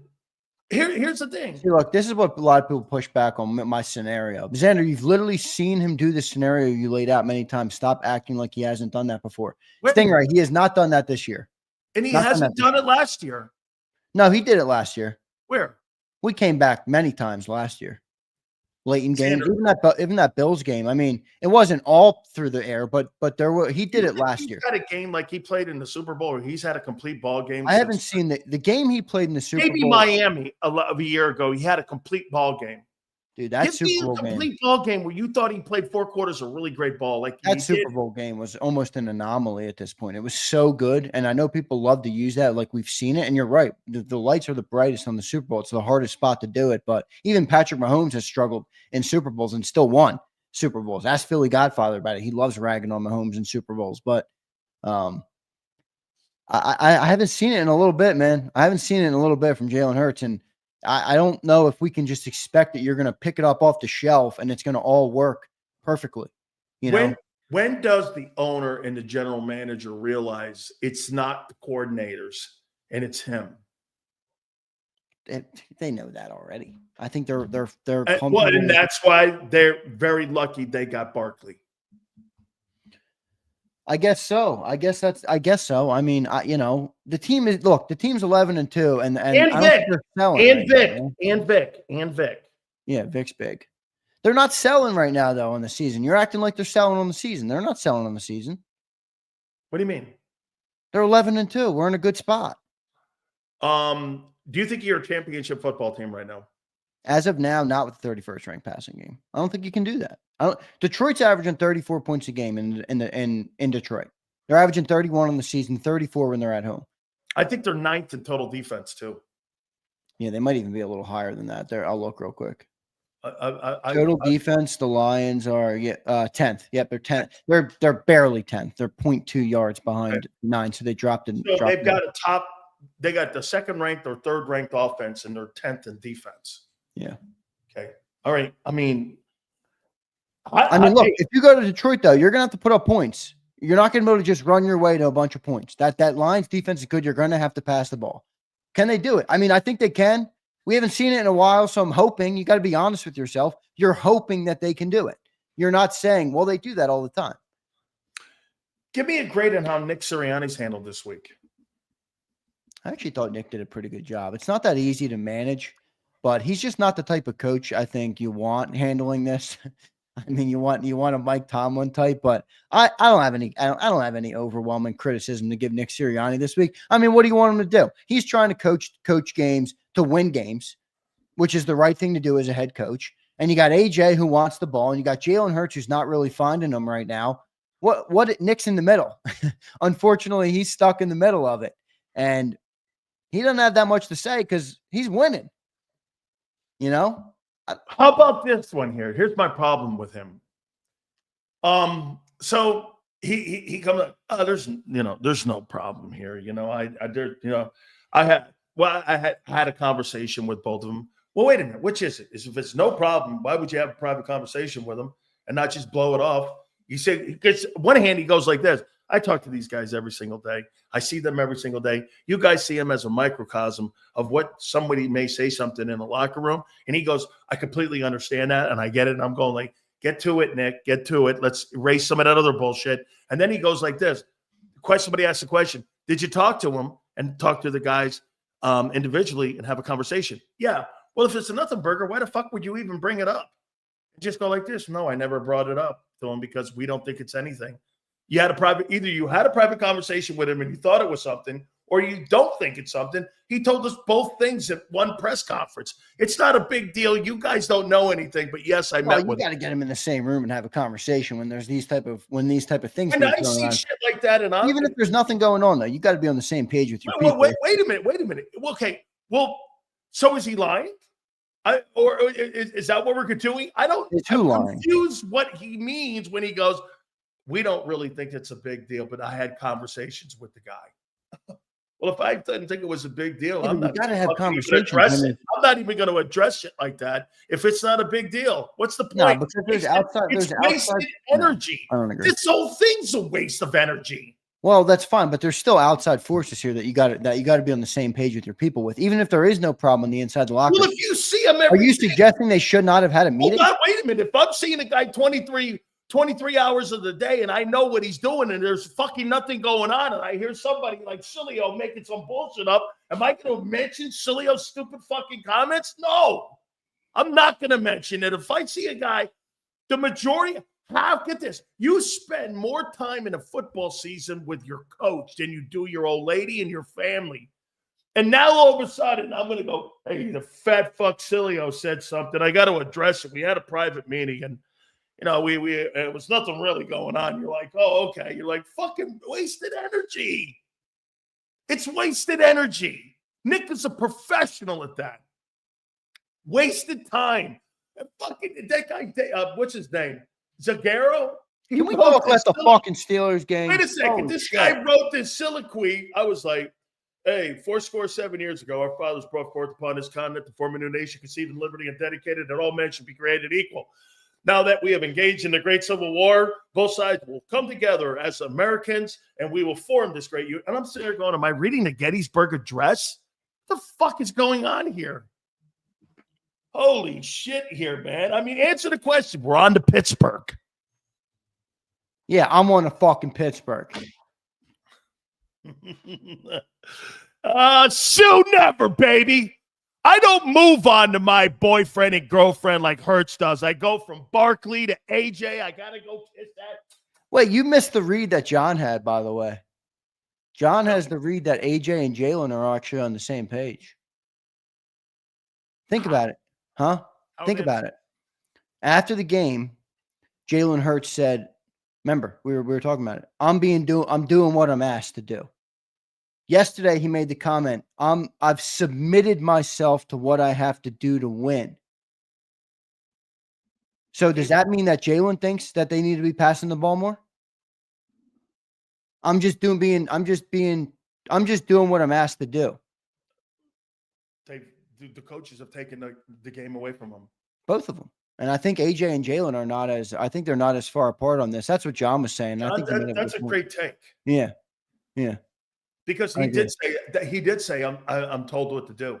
Yeah, he did. And then yesterday, his comments yesterday, I mean, he made like 3 comments about that, basically. So do you think now it's starting to make sense in the first 25. So do you think those first 25 are to pacify Hurts and AJ, and then after it doesn't work, they go back to doing what the game plan really is? Maybe. But isn't one of the parts of the reasons that you pass early in games is because the spread defense, them out. Yeah, right. Spread them out. The defense is playing in mostly base coverages at that point. I mean, isn't that where you want to kind of take everybody in space right out of the way? Right out of the gate, you want to get people in. Like Vic says, the game's played in such space today. You want to spread people out. You don't want them bunched in. You want bigger zones. You want bigger passing lanes. See, you're trying to get people as wide as you possibly can. That's why you see 3 wide receiver sets so that you can get everybody out. That's why the big linebacker doesn't exist any longer. You don't have the Levon Kirklands in there. You have these guys who can run 4.3s, and they're not quite as big because they cover in space. Wait, didn't this happen at the perfect time, though? Because look at who we're playing this week. You got TJ Watt. You got Cam Hayward. You got Herbig. You got Highsmith. You got all these dudes on this defensive line that are beasts. They're going to be coming in the pass rush. Oh, yeah. So, I mean, better buckle up with TJ Watt coming off that perimeter, baby. Hey, Hurts, you holding onto that ball too long, you're going to get hit in the back of the head. This one of those games you just watch the trenches all day because it's Lane Johnson up against TJ Watt. Boy, get your lunch pails, everybody. Is your boy from Alabama still playing that secondary for Pittsburgh? Yeah, Minka. Yeah. Yeah. He's damn good, too. He's a pretty good ball player, man. I like him. You know, Nick Saban, the only coach in NCAA history to have a player drafted in the first round at every single position. Pretty cool, right? Freaking awesome. Yeah, pretty cool. I know that. Hey, by the way, we'll read all the supers. Please hit the like button. I got to get your take on this, man. What'd you make of Belichick going to UNC? I kind of fucking love it. I really kind of love it because it's an interesting pick, right? Because you would think, okay, if Belichick's going to go to college, he'll probably go to a big SEC school or a Big Ten school or something like that. And he goes to UNC, which is kind of an under the radar football program. It's not like this. It's not like this basketball school. Yeah, it's a basketball school, right? I mean, it's not this big football program. And, you know, I don't know if Bill is going to try and do the things that people expect. I know he's going to try and be successful, but did he do this because he wants to make UNC a powerhouse, or did he do this because he wants to commit and be a coach again and teach and grow young men? Maybe like all of that. I don't know. All of that. I think him and it's cool. I think him and Saban are a lot alike. I just don't get why Saban left and Bill decided to go. Because you know what? I don't think he wanted to deal with the money, and I don't think he wanted to deal with having to go into a bidding war. He knew that the Texas schools were going to outbid every single Southeastern Conference school, and they're going to. You watch those Texas Bill. Yeah. Okay. But remember too, Lawrence Taylor played there. Yeah, that's pretty sick. And you have Michael Jordan. Can you imagine getting a phone call from Bill Belichick wanting to come play there? All of a sudden, LT picks the phone up. Then you have Michael Jordan closing the deal for you, going, "We want you to come to Chapel Hill." If I was a 19-year-old kid and you're fucking, Yeah. then Michael Jordan just called me, man, and wanted me to come to play at Chapel Hill, I might fucking sign that scholarship, dog. Dude, and you know what else I'm such a sucker for? I am such a sucker for the Jordan, the Jordan merchandise that the schools that some of the stuff that some he of lives these there. schools, oh my God, it's He so lives fun. in Chapel. He lives in North Yeah, Carolina. no, I know that, but I'm saying just like I'm thinking about Bill Belichick walking around in a Jordan pullover. I'm like, damn, that's fire. Should be cool. Should be a cool experience to watch that. See what It's a great thing for the ACC. I mean, having him now in there, it gives them a jolt. And I say this to you, man. I think it's exactly what you said. I think he wants to go back to the fundamentals. He wants to end it that way. You know, people were. I went on to Armando Salguero, and he said that Don Shula is the greatest coach of all time. And I went, well, I wrote this down about Belichick, and you tell me if you think Don Shula is the greatest coach of all time. 6 Super Bowls. 3-time NFL Coach of the Year, 8 Super Bowls rings, period, 12 appearances, most playoff wins, 19 division titles. He's 302 and 165, and he's 31-13 in the postseason, which is an NFL record. 31-13 in the postseason is insane. Okay, and some would go like this. Well, he had Brady. Well, let's not forget, he won a division title with Matt Castle. He had 4 quarterbacks at one time that were in the NFL starting that he had drafted. 4 of them: Brissett, Garoppolo, Brady, and Mac Jones. So don't tell me he can't evaluate the quarterback position, because he can. I thought it was interesting, man. I like it too. Hey, that's right. Bill Cowher lives here, but Bill Cowher is an NC State guy. Bill's a Wolfpack guy, so I don't think he's going to be crossing over to North Carolina. Let's do the Super. Wait, so is Don Shula the best coach of all time in your opinion? No. I say the best coach. Well, here's one thing you got to look at. What's more impressive, the 6 Super Bowl rings and the most wins in the postseason? Or how many rings does Shula have? 2. 2 rings? He's 2-4 in Super Bowls. Ooh. But there's a winningest coach of all time.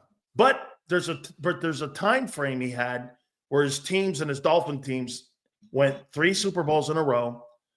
They won 2 of them, and one of the teams was undefeated. I mean, it's pretty impressive. 10 seasons before he won his first Super Bowl, Don Shula. Hey, I'm surprised. You know, we talked about what does Bill want? What else does Bill have to accomplish?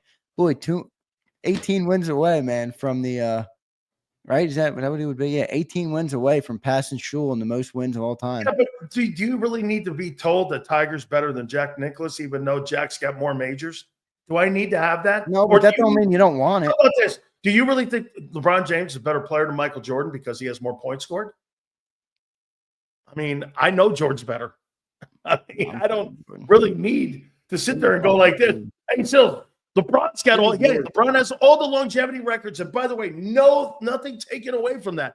But if I'm going to start my basketball team, am I starting with Jordan or am I starting it with LeBron? I'm starting with Jordan. Okay, I'm starting it with a guy who's the greatest player the sport's ever seen.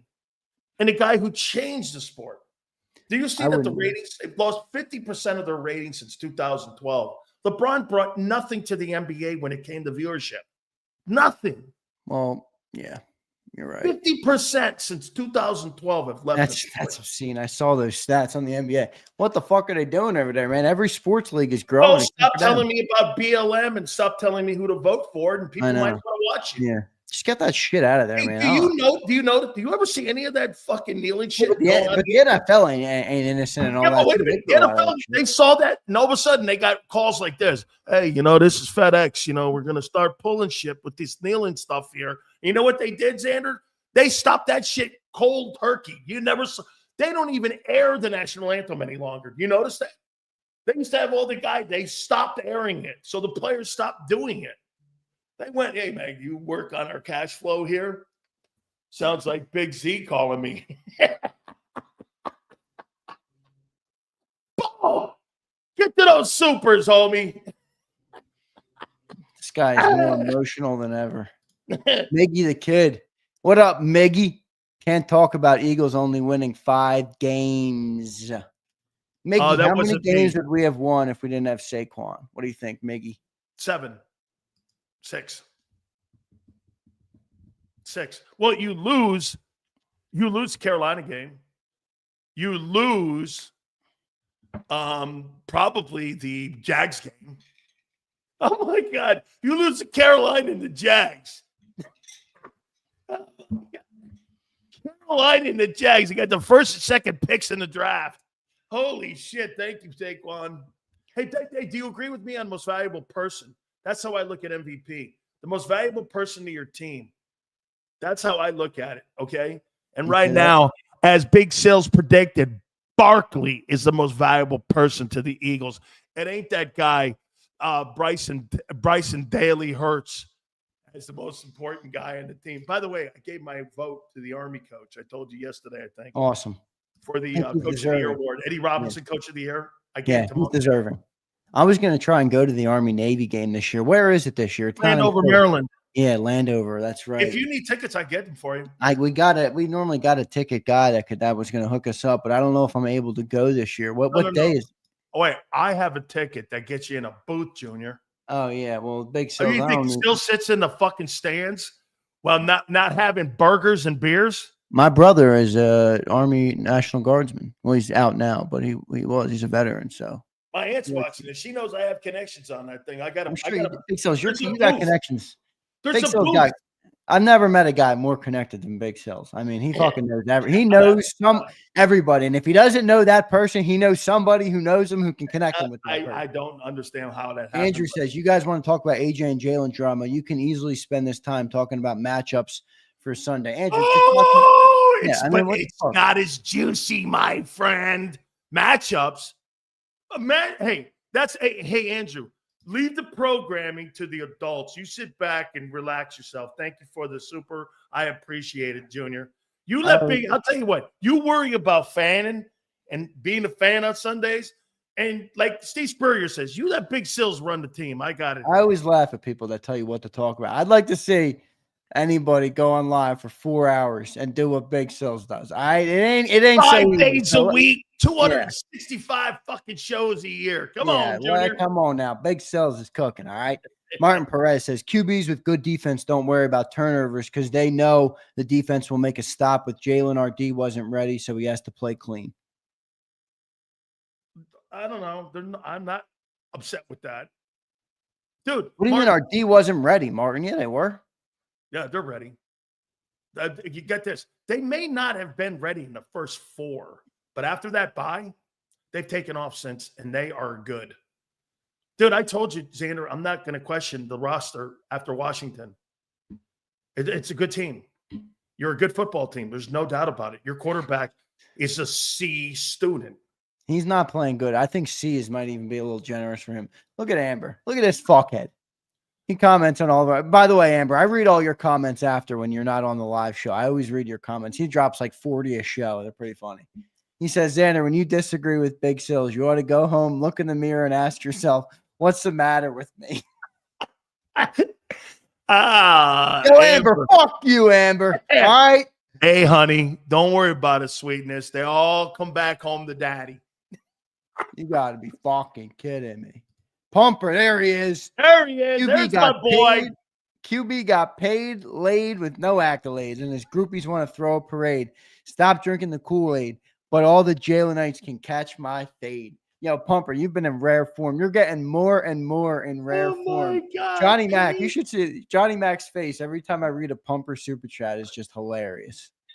Pumper is fucking on fire, man. He calls them the Jalenites. Hey, Pumper, you got to do me a favor. You got to join my ex so you and me can go back and forth. And I guarantee you, if I put out Jalenites on my Twitter page, you want to see the hatred and the absolute piling on? You racist piece of shit. Why are you calling them Jalenites? You must hate Palestine. It'll be everything you can imagine, my.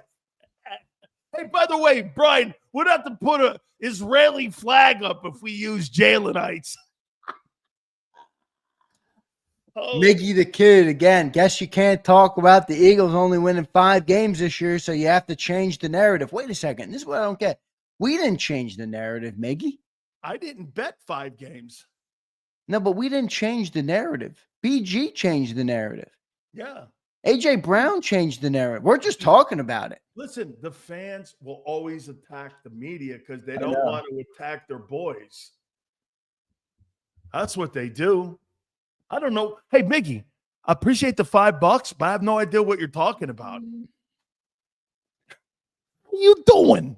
You know, I always laugh at people who think that Big Sills is smart enough to actually have a burner account. Are you kidding? I can barely turn my computer on. Big Sills can, yeah, literally. He can't do shit. Seriously, Xander goes like, I can't hear you. I can't hear you. Hit the F10, guy. F10. Not even F10. Click the mouse. Do anything. Click the mouse. Lord's graces. Fucking burner account. Yeah, that's me having. That's what I do. I sit around changing account. Fucking, you take me way too. That I'm way smarter than that. I'm not. You're giving Sills too much credit. Making burners. Lord's grace says they are about to force it to Devontae. Yes. Devontae and AJ, and Hurts will have 3 interceptions. Barkley have to save him right into Mike Tomlin's, right into his trap. You're going to start doing this, man. As the Eagles turn, will Jalen Hurts and his love child, AJ Smith, get together and kiss and make up on the field against Pittsburgh? Hey, isn't that crazy that the Steelers haven't won in Philadelphia since 1965?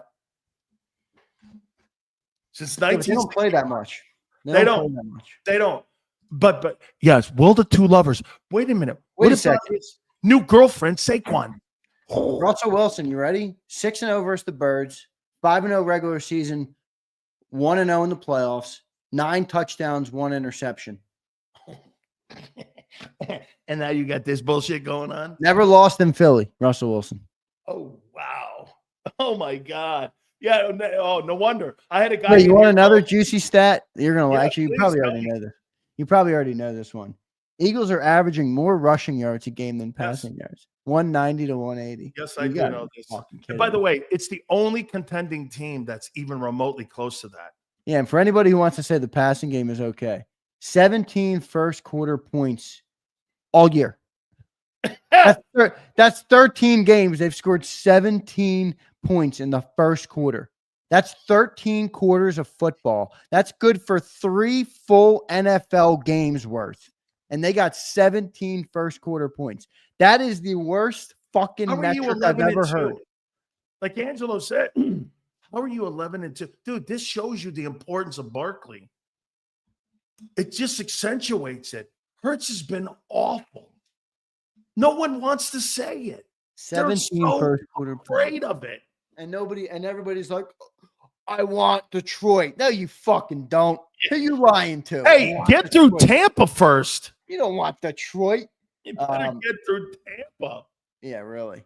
We got another super chat here. Look at this. Look at Herman. He says, Big Z's a scholar and a gentleman. Jersey came in today, and it's a thing of beauty. Appreciate it. He's one of our Jersey winners for Saquon Barkley. Josh, thank you for being a member, man. I appreciate the hell out of you, brother. Happy you got your jersey. Enjoy it, my friend. I appreciate you. You should have a Criers Club, and AJ Brown and let's see, Hurts and whomever should be like. We should have a new thing instead of the Milk Carton Club. It should be. What do you mean the Criers Club? You're the president of the Criers Club. You do it for 4 hours a day. Are you kidding me? We should have the Criers Club with AJ and BG and all these guys just bitching and moaning all week long. Well, I can't believe. Hey, you know he spoke out of turn. Oh, hey, really? Who are you? Why don't you play better? How about that guy play? Hey, Jalen, hey, Jalen, this just in. Play better. All right. Feels like a good time to promote something. All right. I think everybody's going to like this. So Big Z, yes, I'm speaking in third person in honor of the greatness of Jalen Hurts. Big Z has been accumulating Philadelphia Eagles merchandise this year. Wow. So I got jerseys. I got a Princess Diana Eagles jacket. Wow. I got a couple of the Salute to Service sweatshirts. Nice. I got the sweatshirt that's like a hocky jersey type of sweatshirt. You know what I'm talking about? I got a bunch of hats, sweatshirt, all sorts of stuff. And I'm going to do a massive giveaway. I'm giving everything away. I'm not keeping one thing for myself. That's fucking awesome. The catch is going to be, though, you have to be there to win. No, so it's going to be, I'm thinking of doing it around Christmas time. I might do it right before the playoffs, maybe. but I'm going to do a huge live stream. We'll do a bunch of stuff, and I'm going to give away $1,000 worth of shit of Eagle shit. So I'm looking forward to doing it. It's going to be a lot of fun. JAKIB Palooza. That's what he's going to have. I'm going to make Big Sills come on, and he's going to 30 minutes. Oh my God, I have to work for 30 extra minutes. Yeah, the hockey. It's more like a sweatshirt. Everybody. Did you say 30 minutes? Yeah, punch it up. Oh wait, who did a show? How was the show Tuesday? I meant to ask you. How was California? Holy see, let me tell you what Xander. Yeah, how was the Tuesday show? What'd you talk about on Tuesday? Wait a minute. Listen, this is what Xander. He goes like this. You've been on. Hey, fuck, man. You know, and I'm going. Hey, the power went on. What do you want? He goes, I don't give a fuck about the power. No, she's not on the fucking jacket, you dummy. It's the Kelly Green jacket, dude, with the Eagles logo. God. Haven't you ever seen the Princess Di jacket that she wore, dude? Holy shit. No, dude, she's been gone since she was in that tunnel in Paris. She's not in the jacket. Dude, the jacket is fucking fire. It's fire. I've seen that jacket. I didn't know she was an Eagle fan. Dude, it's so sweet. No, I've seen that bitch, man. It's a great jacket. That thing's a nice. And so you got jerseys too? What'd you get? What's the number? I got Saquon. I'm trying to get a couple more Quinyon Mitchell jerseys. I could get AJ Brown too if we want to get some AJ Brown jerseys. Yeah. I'm like I said, I'm accumulating. Oh, I'm not. It's not done yet. I'm looking to give away. Wait a minute, Xander. I'm going to contribute. Ooh, that would be sick. I got 3 Jerome Brown hats. All right, I love that. I'll do that. You want me to send them? I'll mail them out Friday. Yeah, if they're coming from Big Sills, you'll never get it. I've never mailed you something. That's me flying and mailing myself to you. That's a different story. I don't really have to go anywhere. Someone shows up at my door. You better hope. Guy fucking killing Big Sills. Look at you know what? It's unbelievable. I've never had anybody. Wait, my daughter does too. She kills me. Holy shit. But you give the Eagles shit. What do you want me to come up here and not give you shit? You deserve shit. How do I deserve it when I'm right? What do you mean? Right. Wait, look, he answered me like Hurts. 7-9 wins. You just answered me like a 5-year-old, like Hurts. What do you mean? What do you mean? What do I mean? That's how a 5-year-old answers. What do you mean? Well, come on. All right, here we go. 4,600 passing yards. Keep it there, buddy. Here we go. Let me real quick show everybody this. This is the Princess Diana jacket. It's not a picture of Diana on the jacket, dude. This is the jacket. There it is on the front, too. Oh, man. Dude, that thing is so freaking sweet. In fact, if you guys piss Big Z off, I might just say, I'm not giving this one away. I'm keeping it. All right, dude. Get the hell out of here, man. All right. I love you. Appreciate it. I love you too, man. Everybody, love you guys in the chat, man. You guys are the best. I appreciate the support.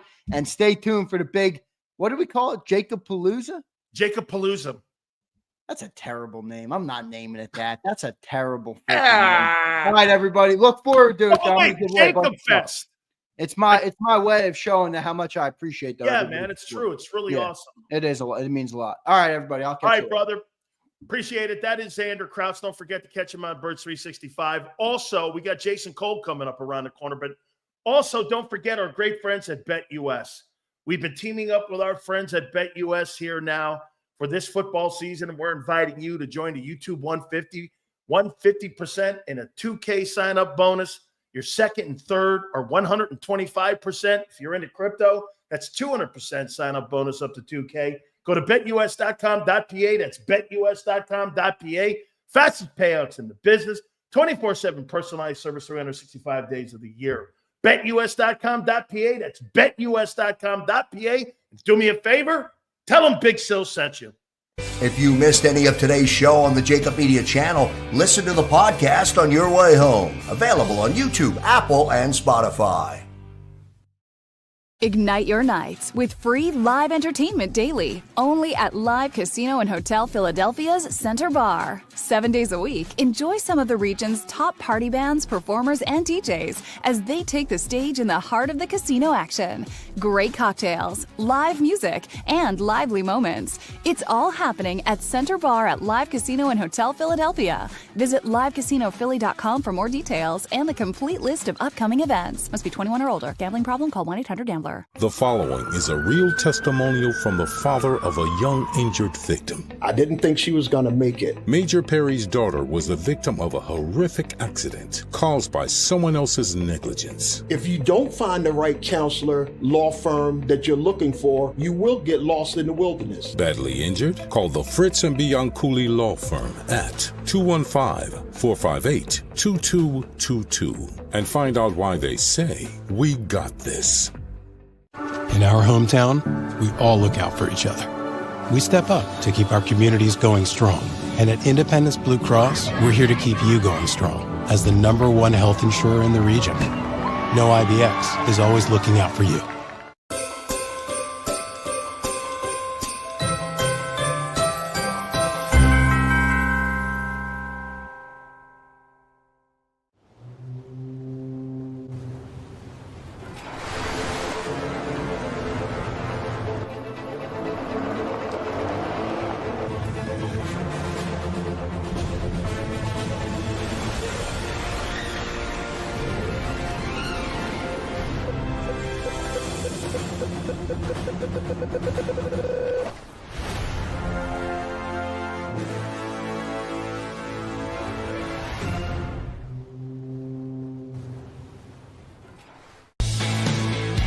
We noticed that there was mold creeping into our basement about a year and a half ago, and wanted to make sure that we were getting rid of the problem permanently.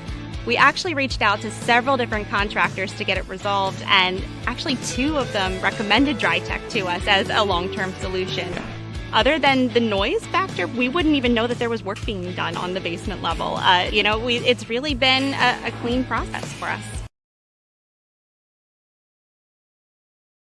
Score and save this football season on your car insurance. Before the next game, save up to 40% on your auto insurance policy. That's right, 40% savings. Call an audible this season and contact the Del Val Insurance Group. They're an advocate for you, not an insurance company. That means they'll get you the right coverage and save you up to 40%. Call managing partners Fran or Jim of Del Val Insurance, 215-354-0122, or score and save at dvigi.com. dvigi.com. EAGLES,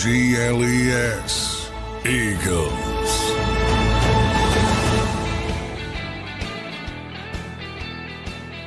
Big Sales National Football Show. Appreciate you guys coming along. We're going to catch up with Jason Cole here real quick. Appreciate you guys stepping in with us. Please hit the like button. Thank you so much.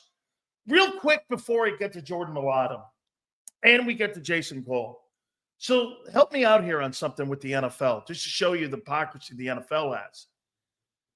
So Jay-Z is being accused of rape, and the NFL is okay with doing business with Jay-Z? Really? The commissioner is okay with that? I mean, you fired Matt Araiza for an accusation of gang rape when he was a player in Buffalo. But because you have a billionaire relationship with Jay-Z, you don't have a problem with all those accusations that are out there on him? All the intel you're seeing flying across the internet? You don't have a problem with this. Really? You know what Jay-Z does for the league? He handles all halftime of all the teams, all 32 teams, and the Super Bowl. He is the entertainment coordinator, Rock Nation, for the NFL. So they're doing business with the guy who's being accused of rape. Interesting. How'd they get to that point where, fuck, you threw John Gruden under the bus for emails. You see all this shit that's coming out now, and everyone, even Ice Cube's even saying this shit's true. You're still doing business with him. always remember something about the league. These billionaire guys, man, they like hanging out with each other here. And Jay-Z makes the league look decent when it comes to, hey, look, we're reaching across the aisle. And it stops a little bit of the minority conversation when it comes to hiring of coaches and ownership. Because Jay-Z is supposedly next in line to be an owner. You know, they want him, and they want the Johnson family that owns the BET network. They want them to have like a team somewhere and some relationship with the team. So the NFL is in a huge relationship with Jay-Z. You don't see media people talking what I'm talking about right now because they're afraid. By the way, I'm not accusing anybody of anything. I'm just talking about it because I see it. How is that okay with the NFL? You took apart John Gruden over emails, over alleged racist conversations.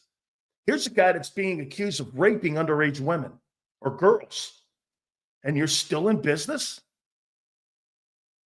Okay. How did you balance that? Never trust the NFL.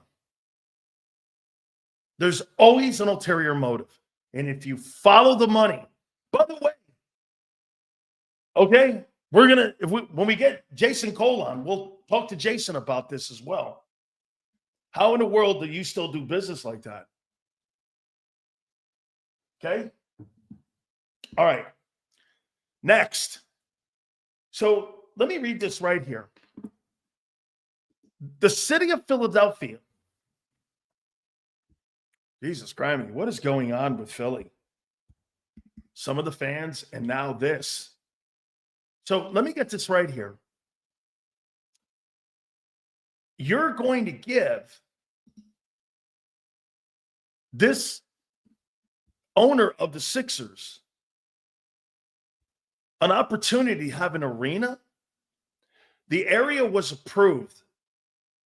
And City Hall and commissioners have given the okay for them to be able to start consideration on giving Josh Harris a new arena. Why would you give him a new arena? Let him build it. Do you really think the NBA would move the Sixers out of Philly? They probably would take the team away from Josh Harris. They're not moving that team out of Philly. Philadelphia not having a basketball team? I don't believe that. Call their bluff. And if they move it, so what? The guy hasn't done shit with the team anyway.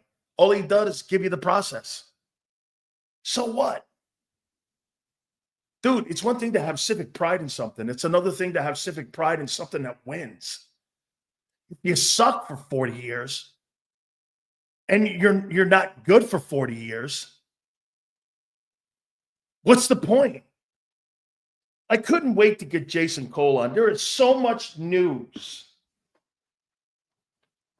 And I love what Jason did last week when we had conversations of a Hall of Famer. And this one's going to be a little tough too. So before I bring Jason on, I want to set the table on what I just told you guys. So help me out on this. John Gruden was accused of having bad emails going back and forth and racism, okay? And they wanted him out of the league, which he is now, working for Barstool. Matt Araiza was accused of gang rape. Pretty much wrecked his career. Bills fired him. Fired him. He was innocent. He was completely exonerated. I actually know the district attorney in San Diego, and I know the school was so sorry. Okay? How in the world does the National Football League still do business with Jay-Z, who's being accused of raping underage women, and who's in control right now of all of the NFL's halftime entertainment, including the Super Bowl? I don't know if he did anything. I just know what we're seeing. And I know how the NFL works when it comes to accusations. individual. How's the commissioner and the owners okay with this? They weren't okay with Kaepernick. They ended up erasing all that. How are they dealing with this? Jason Cole is my friend, and maybe I don't know where he's going to go with this. And I don't mean to start him out with a topic like this, but because I want to get to Belichick, but let's get to our friend, Hall of Fame voter, who covers the National Football League with a great passion, and our dear friend for such a long time, our friend, Jason Cole. Jace, I mean, you heard what I said. I mean, how is the NFL okay with this right now when you know how sensitive they are when it comes to public perception? Can we talk about Belichick? Yes. Yes. Okay. No. If you want, Jace, if you don't want to handle, if you don't want to go, I'll address it. I can't address it expertly. Okay. Nor can I. Yeah, I mean, I'm not. Yeah, like this makes them really uncomfortable. You know that. Of course. I mean, they're gonna freak out, and they're gonna at the proper time, if they think they got to get out from underneath the Jay-Z thing, they have no problem with that. They'll do it. They just like their lawyers and their PR people are going through this one and going, okay, how bad is this? What is a real? What is, and they're trying to assess it. But I think they're trying to assess it first, because the other side of it is they don't want to just jump. No. If it's not true, if it's not, there's nothing valid to it, they don't want to just jump and get out of it either, because then all of a sudden they have insulted one of the great icons and artists in American history. So that's more my point, Jace, that they're in a tough bind here, whether or not, hey, what do we do here? Do we go through the process here? Do we do our own private, which they will, investigation? Because if one end, you knew a knee-jerk reaction, you're going to be like, well, they did it because he's black and they didn't want to hang out with that. And plus, then it starts to go back and forth with a race thing. This is a pretty tough subject right now for the league. That's kind of getting bigger and bigger each week. Yeah, it's percolating. It's percolating really fast. I mean, because this is Jay-Z we're talking about. Absolutely here. All right. Yeah. The main reason, outside of that, I wanted to get you on here. I had a conversation with Armando Salguero, who is an absolute, and I know you probably may have a little bit too, leaning towards Don Shula and such. But before we go down the Don Shula, Belichick lane, I want to go. The Belichick going to Carolina to you was what? It's just disappointing. Huh? And I'm not disappointed in him. He wants to coach. I'm not disappointed. I'm certainly not disappointed for North Carolina. They're getting something that they think is worth its weight in gold. Whether I think it's going to work or not going to work. I think it's disappointing when you have a person who's that accomplished in the NFL, who knows that much, is obviously a brilliant coach, who not getting another chance. And, I don't understand some of these teams, what they're hiring or not hiring. And so, number one, I wish he had been a little bit more patient and waited it out to see if there would be an NFL offer. Obviously, one was not already on the horizon, so he jumped at the first offer he could get. Maybe not the first offer he could get, but the first best offer he could get. Number two, I'm disappointed that a person who is that brilliant as a coach is not going to be in the NFL, because he's obviously, say what you want about him and Brady and who won what and how it caused, but the man's a great coach. I want to see that at the highest level of the game. And number three, as a character in this soap opera, he's great. Like he's one of the villains in this, and you need to have people. Yes, you need to have people who are willing to be villains to make the soap opera work. And we've talked about that before. Al Davis, the greatest villain in NFL history, right? Mm-hmm. You have that guy who's willing to be, on that wall, to be that guy. And Belichick had no problem with that. I mean, Because otherwise it's, oh, everybody's likable and fun and this and like, no. It's not like that. It's not true. It's not real. There's some guys who are, they're the evil geniuses. They're the guys that everybody loves to hate. They're, you have to have a certain number of guys in the NFL like that. Jason, don't you think that going back to college for him felt more like how it began for him, where he had complete autonomy? Because when you're a head coach in college football, you're answering to a president of the university and some boosters, whereas in the NFL, now you have analytic guys, you have GMs, you have all these people, and him being 72, I don't believe he was going to get that latitude where he was going to be allowed to go like Jim Harbaugh and walk into the Chargers and have complete say over an entire organization, and especially with today's NFL coaches leaning and owners leading towards the offensive guys. I don't really think if there was an opportunity, Chicago? He hates Woody Johnson. He's not going to look at the Jets, and the Jets aren't going to look at him. I mean, some of the options that he had to been looking at were like this. Why would I hurt my legacy by going someplace where I don't have complete control of my own moat and my own castle? That's what college gives you. You can make the same amount of money in college that you can in the pros. They're paying them $15 million at North Carolina because of Jordan money and the Nike brand. They're going to kick that money in. Now, it's not 20, which he made. I get it. But he'll be the highest paid college coach in the country. I mean, didn't it come more to that he had more control over his destiny than he would have if he would have stayed in the NFL? Yeah, but I think that somebody would have acquiesced. You think that's a cop-out? Okay. I just think, I think that, but I'm also not the person who's saying they're desperately wanting to coach again because I love him. Who's not getting. So you think this was desperation out of Bill? Oh yeah, I think so. I think and let me put a desperation in proper context. This is all he's ever done. Yeah. Right. Like this is your life's work. Your life's work is coaching football. 60 years of football. Yeah, you love doing this. This is all you've ever wanted to do. It's all you've ever chased. And I think that the fact that the phone wasn't ringing off the hook from NFL teams going, oh, we got to have you, played into his psyche. I agree with that, right? But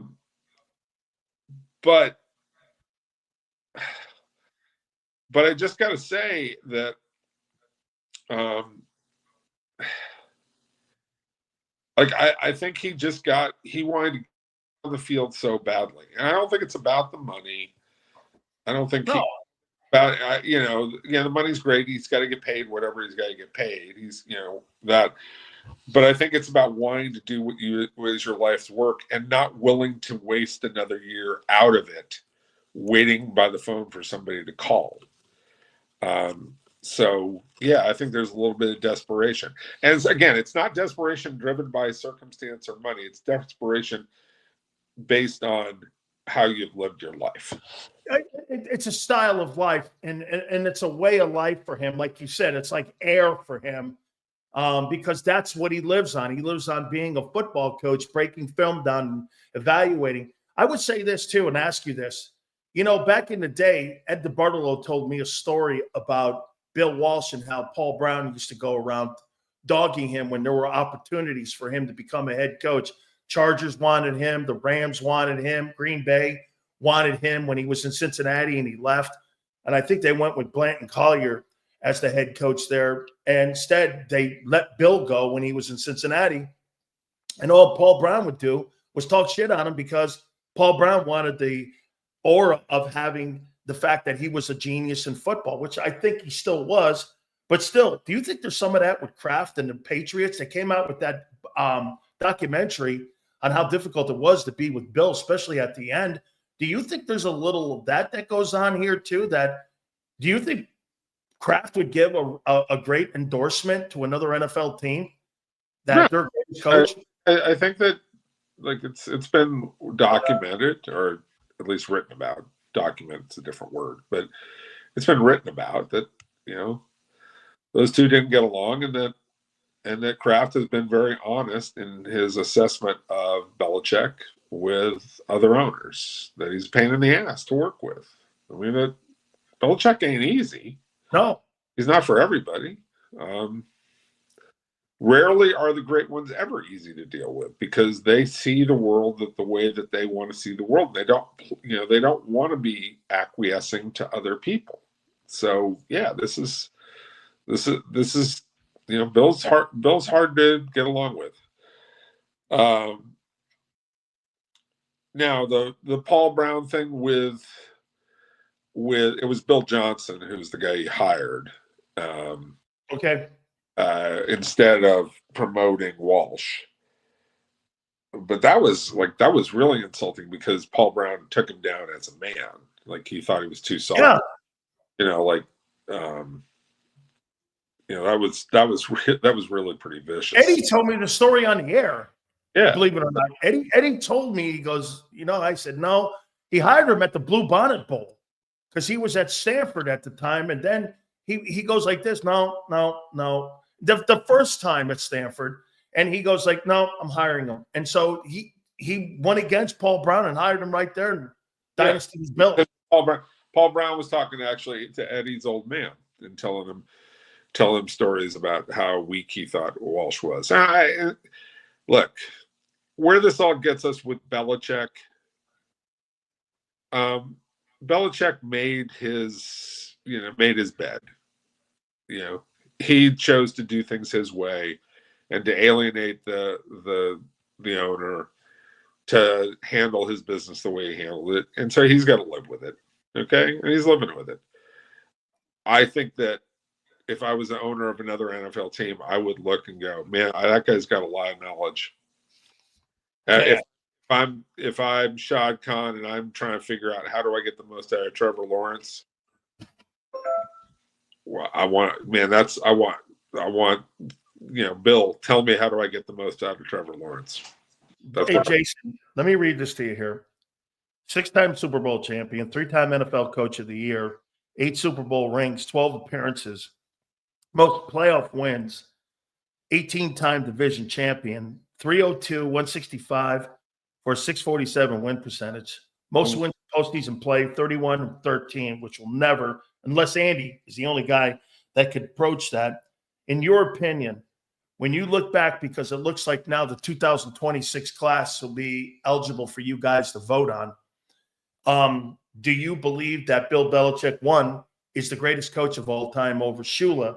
And do you believe he's the first ballot? And let me add this last caveat here.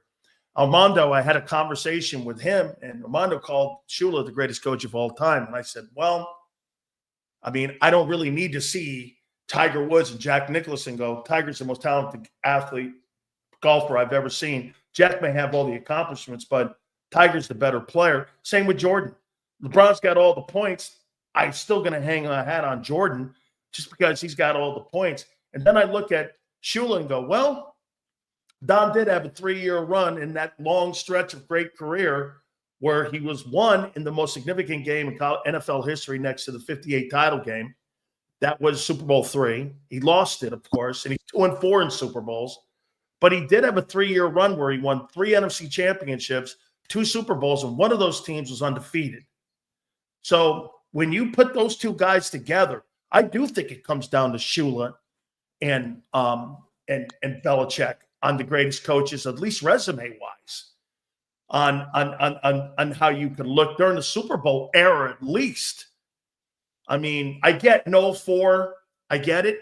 I got it. Understood it. Yeah.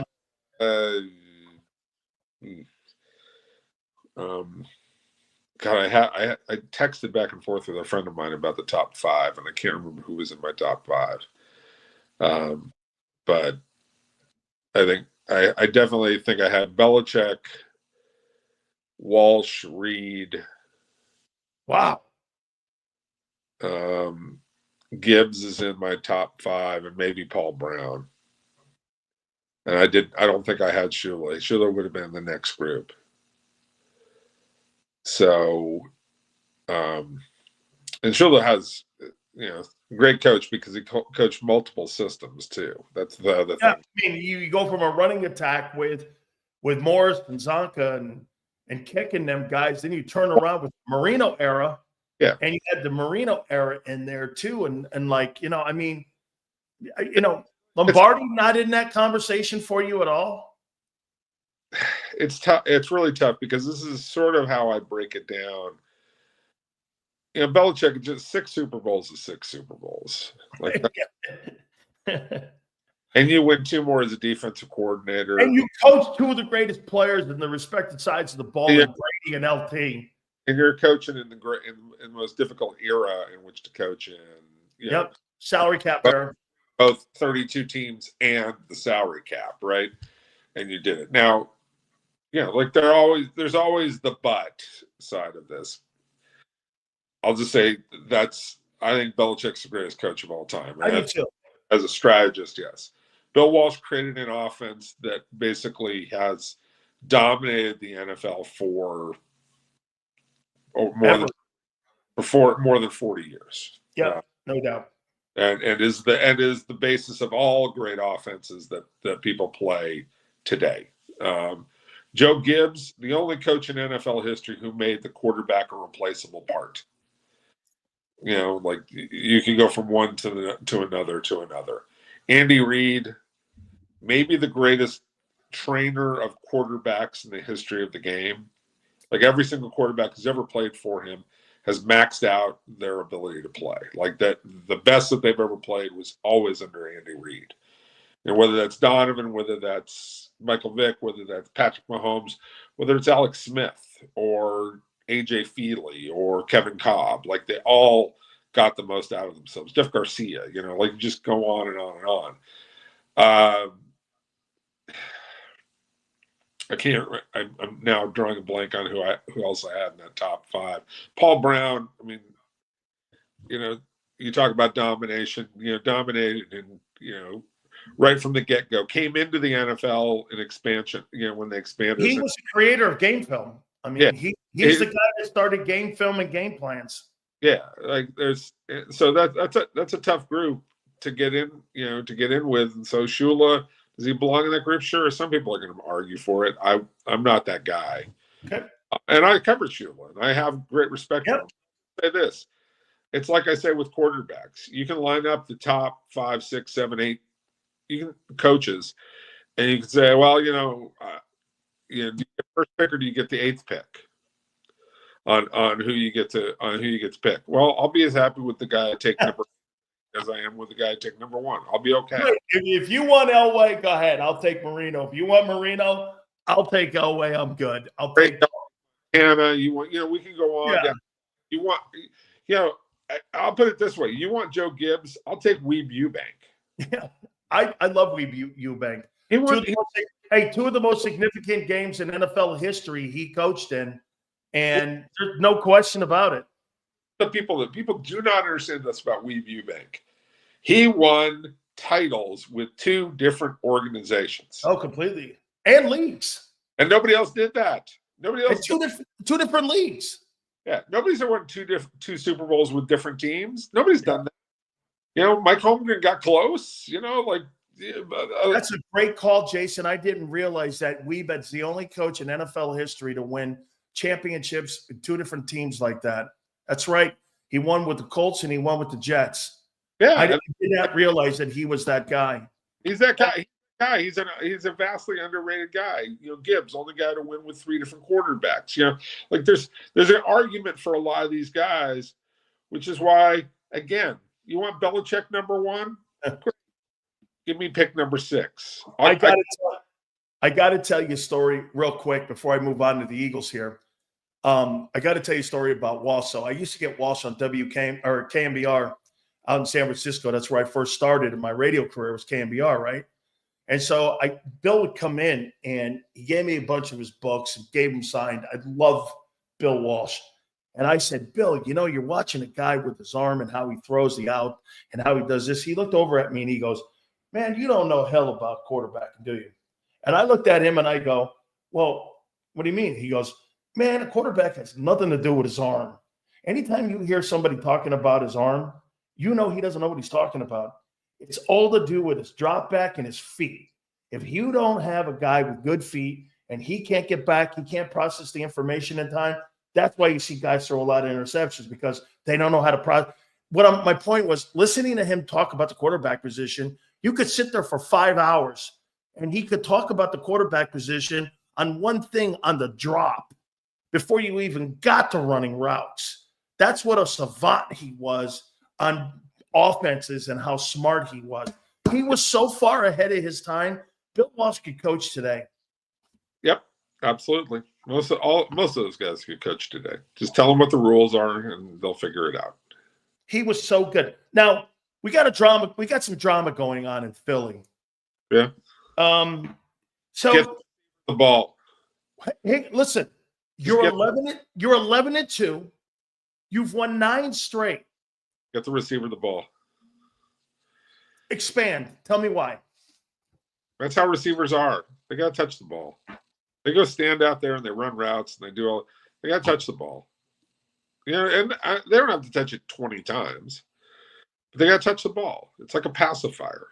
It's like, you know, they're out there and they're running and blocking and doing all this other stuff. It's like, hey man, they want to put on a show. Give them a couple of touches. Let them just touch the ball. So I got to give him a couple touches to make him feel better about himself. Yeah. So that my football team, I'm going into Pittsburgh this week. I'm not caring too much about how you're feeling, Jason. I got to get a win. I got to stay close to Detroit here. And these guys are bitching and moaning about winning 9 in a row. And you got guys going back and forth because a guy's not getting – here's the problem. Here's the problem. Listen to this. Yeah. Last year, A.J. Brown was the 3rd most targeted wide receiver in the league. This year, he's the 50th. And the other guy, Smitty, is 54th. Jalen Hurts, his offensive passing game is 31st. Do you understand that? This is the 2nd worst passing offense in pro football. Saquon has swallowed up the offense for good reason. Look, I don't want to fight over the stats. I don't want to have a big discussion about this.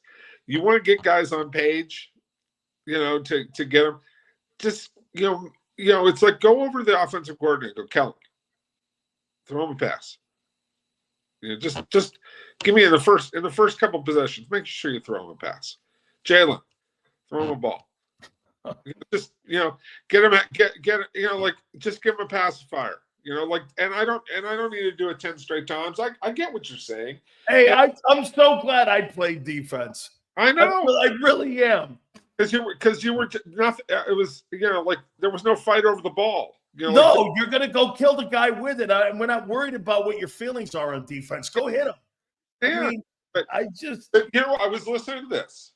Willie Colon made a really good point. I was listening to another podcast, and he made a really good point. He said, you know, somewhere along the line, you're going to be in a big game where, you know, you can't run your stuff and you can't do this. And, you know, that wide receiver is going to have to ball out for you. And he goes, look, I played with Antonio Brown. I played with Santonio Holmes. He goes, there's going to be a point where those guys are going to have to be on the big stage, and you're just going to they're going to have to do something that's really, really great to get you through that game. He goes, just, you know, do something, make sure that they're taken care of. And taken care of is not 8 balls or 10 balls every single game. But, you know, early on, flip them a pass. Don't wait for 2 minutes into the first half before you throw them a ball. I get it, but they want to be part of it. It's like, could you imagine if you did, you know, the number 2 scorer in your basketball team, if you went week after week after week and he didn't score 5 points in the first half of every basketball game, he's going to sit here going, what am I doing here, man? Like, I'm a scorer. I need to put some points on. Maybe I don't have to be number 1 every week or every game, but I got to, you know, I want to score. I want to touch the ball. That's what, you know, you got to work that stuff out with guys. Or, you know, and again, Sirianni's got to go be an asshole some more, you know, like he's got to look at AJ and go, AJ, man, I promise you, I'll get you the ball 1 or 2 times, but I need you here, man. You know, rising tide, all the boats are going to float more. We're all going to make a whole lot more money. Trust me, AJ, we're going to be fine. If we win a Super Bowl, they're going to pave the streets in gold for you. Okay? And it's going to all be good if we win that Super Bowl, AJ. I promise you. So hang with me. But on the flip side is get him a ball once in a while, man. Not wait for 2 minutes in the first half. And I get it. You're a defensive guy, and you're looking it over going, these guys. Hey, I feel you're going to write me a soliloquy here in a minute here for like why I have to make this guy or a sonnet that I have to, I'm waiting for a sonnet. Here's to thee. Here's to AJ. Make sure you're happy. I'm like, holy shit, man. Hey, I guess playing offense today is a lot harder than it used to be. You need that guy to fight for you and to play. You do. Right. And your boy, Chad Johnson, your boy, if you didn't get that guy a couple of touches in the first quarter or something, like he's going to be a mess, man. He needs the pacifier. Hey, I got to tell you, I remember Michael Irvin. Now, when the ball wasn't coming to him a couple times, Michael in the huddle looking over at Troy going, where we going here? What we doing here? I mean, I know you love your boy Emmett, but I mean, and you would hear it. And Troy would look over at him and he goes, hey, man, what do you want me to be? What am I, third guard? And I'm going. But that's how those guys are. And you got to fight for them, and they got to fight for you. And you just, they're divas, man. They're different cats. All right, let me go a couple NFL questions with you here. Kyle Shanahan. Huh? If they don't make the playoffs this year, does Kyle Shanahan put his hand up and take the year off and then go to a different opportunity? Because, I mean, look. No? I hope not. Why would they're having – man, they got so many injuries. Like, it ain't his. I mean, yeah, has he coached perfect? No. Brock Purdy? Are you going to give Brock Purdy $60 million if you're Lynch? I don't. You don't have to give Brock Purdy that much money. You can give him 45 or 50. 45 or 50? No way. I would hold out and get on the open market, man. No, that guy. So wait a minute. I got to listen to you. You called the Cousins. You called the Cousins once, so I'm going to listen to you on it. Okay, but the math is different for this kid. Number one, okay, because you got 2 years, you can still, give him the low tender. Okay, that's number one. Low tender for him is going to be a problem. Okay, so you got a couple of years. Why we got balloons going up? I don't know why we have balloons. That's the first time I've ever seen that, Xander. It's not a birthday party, pal. I have no idea why we're seeing that. Okay, you can franchise this guy for a couple of years, 3 years actually, and hold him. But also know this about Brock Purdy: his old man played professional sports. It was baseball. It was different. He's a hurricane. And he slugged around the minors for a long time, right?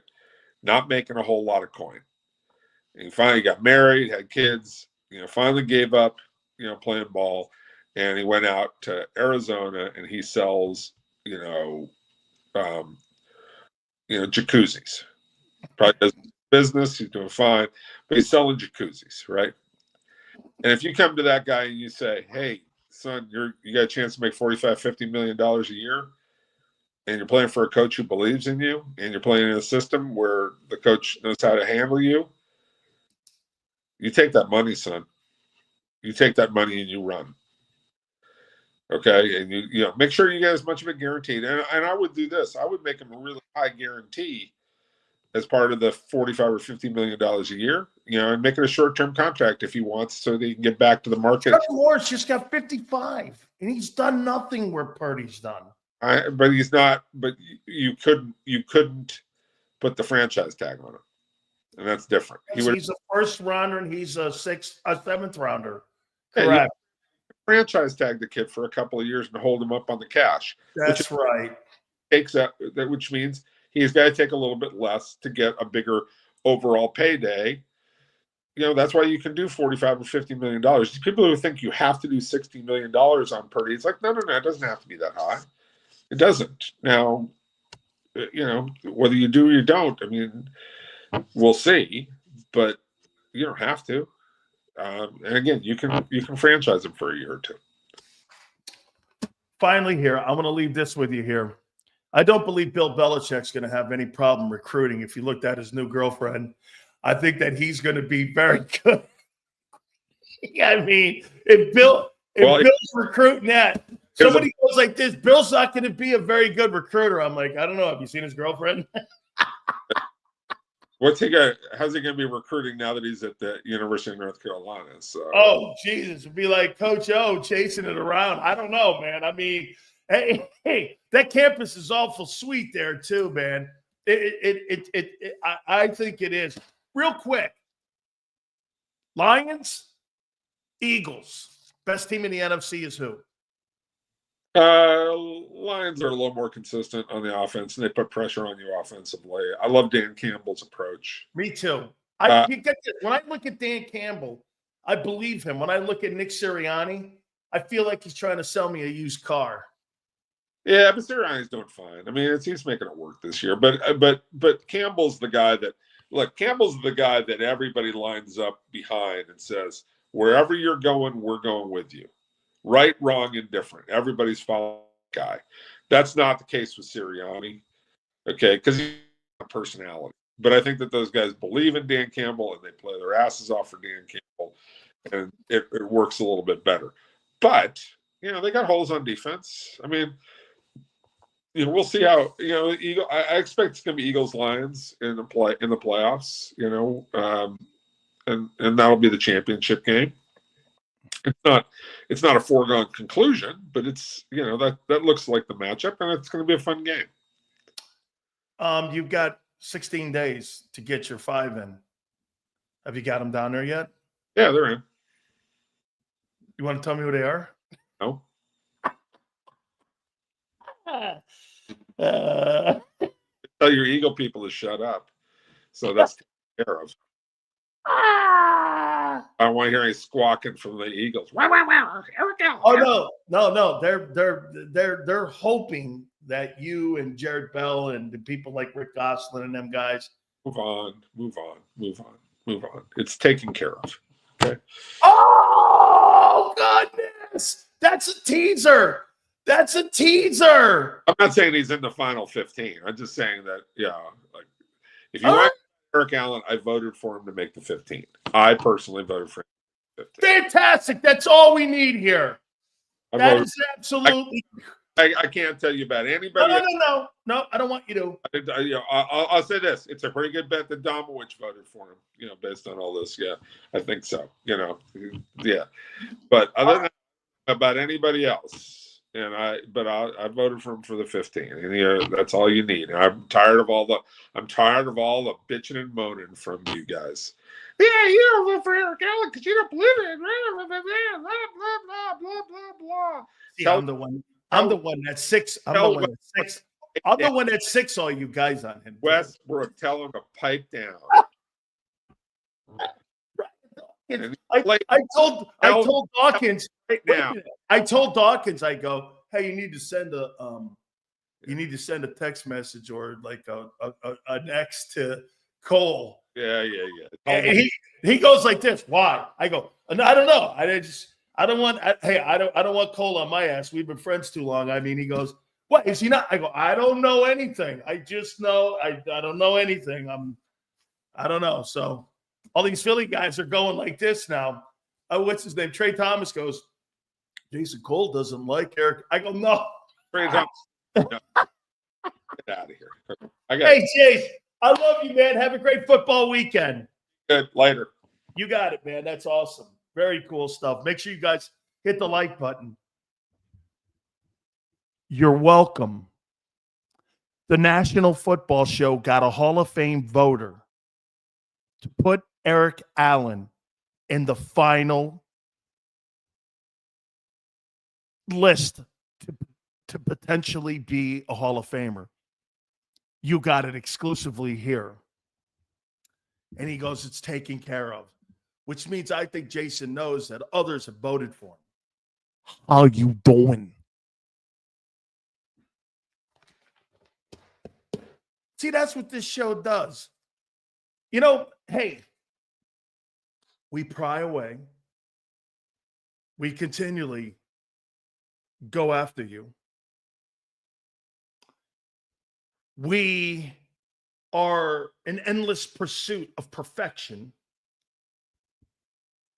And at the end of the way, Big Sills, truth, justice in the Big Sills way, always reigns true.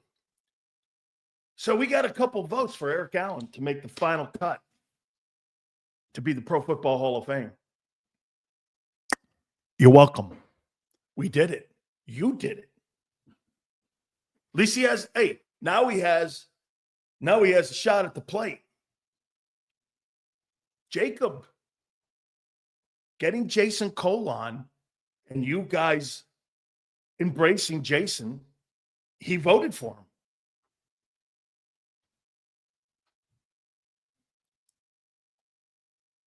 Truth, justice. By the way, I'm going to tweet that out. And I'm going to text Jason. I'm going to text Eric and tell him Cole voted for you. I said it right here. Exclusive. There's only 50 Hall of Fame voters. All he needs, from what I understand, it's not like the baseball voters. I think what he needs is, I think he needs like 30% of the vote. 30% of those guys to vote for him to get into the Hall of Fame. The next cut will be tight. Absolutely. Yes. So that's very cool. Our good friends at BetUS, make sure you guys check out the website here. During this football season, we have teamed up with our friends at BetUS for the YouTube 150. That's right. Sign-in bonus up to $2K, 150%. Second is 125. Third is also 125%. And if you're into crypto, 200% and a signing bonus up to $2K. Go to betus.com.pa. That's betus.com.pa. 24/7 personalized service, 365 days of the year. Live wagering on all major games. Fastest payouts in the business as well. Like we said, too, if you want your own personal account executive, BetUS can do that for you as well. Go to betus.com.pa. That's betus.com.pa. And do me a favor, you tell them Big Sil sent you. If you missed any of today's show on the JAKIB Media channel, listen to the podcast on your way home. Available on YouTube, Apple, and Spotify. Ignite your nights with free live entertainment daily, only at Live Casino and Hotel Philadelphia's Center Bar. 7 days a week, enjoy some of the region's top party bands, performers, and DJs as they take the stage in the heart of the casino action. Great cocktails, live music, and lively moments. It's all happening at Center Bar at Live Casino and Hotel Philadelphia. Visit livecasinophilly.com for more details and the complete list of upcoming events. Must be 21 or older. Gambling problem? Call 1-800-GAMBLER. The following is a real testimonial from the father of a young injured victim. I didn't think she was going to make it. Major Perry's daughter was the victim of a horrific accident caused by someone else's negligence. If you don't find the right counselor, law firm that you're looking for, you will get lost in the wilderness. Badly injured? Call the Fritz and Bianculli Law Firm at 215-458-2222 and find out why they say, "We got this." In our hometown, we all look out for each other. We step up to keep our communities going strong. And at Independence Blue Cross, we're here to keep you going strong as the #1 health insurer in the region. No IBX is always looking out for you.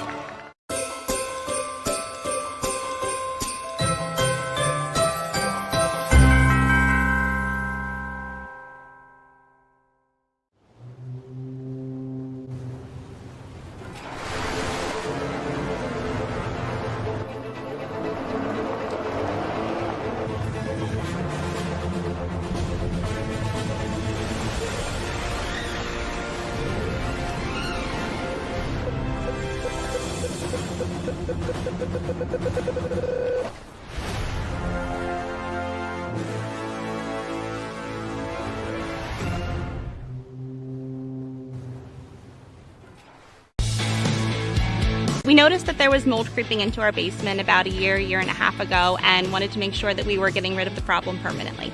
We actually reached out to several different contractors to get it resolved, and actually 2 of them recommended DryTech to us as a long-term solution. other than the noise factor, we wouldn't even know that there was work being done on the basement level. It's really been a clean process for us. Score and save this football season on your car insurance. Before the next game, save up to 40% on your auto insurance policy. That's right, 40% savings. Call an Audible this season and contact the Del Val Insurance Group. They're an advocate for you, not an insurance company. That means they'll get you the right coverage and save you up to 40%. Call managing partners Fran or Jim of Del Val Insurance, 215-354-0122, or score and save at dvigi.com. dvigi.com. EAGLES, Eagles.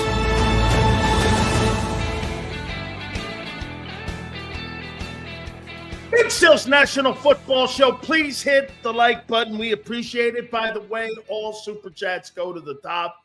Xander, if we missed any of them, please make sure you post them up there. I saw somebody say something about Big Sills exposed himself because Bill Walsh came on my show 25 years ago and told me about the quarterback position. No, that's how I know Hurts is not good in the pocket. You know why? He's got awful feet and he's got awful pocket presence. You see, I think it was that dickhead M. Reyes who said that. At the end of the day, you see, M. Reyes, what happens is we get experts on here to help Sills out sometimes. And this was 25, 30 years ago when Walsh came on, when I was on KMBR. And he basically said the greatness in a quarterback is in his feet, not his arm. So when all these guys talk about Jalen Hurts throwing the best deep ball, you know what Bill Walsh would do? He would laugh at you and say, you don't know what the fuck you're talking about. You have no idea what you're talking about. Who cares he can throw a great deep ball? Brady couldn't. Manning couldn't. What's it at the end of the day mean? Jalen Hurts throws the best deep ball in football. So what?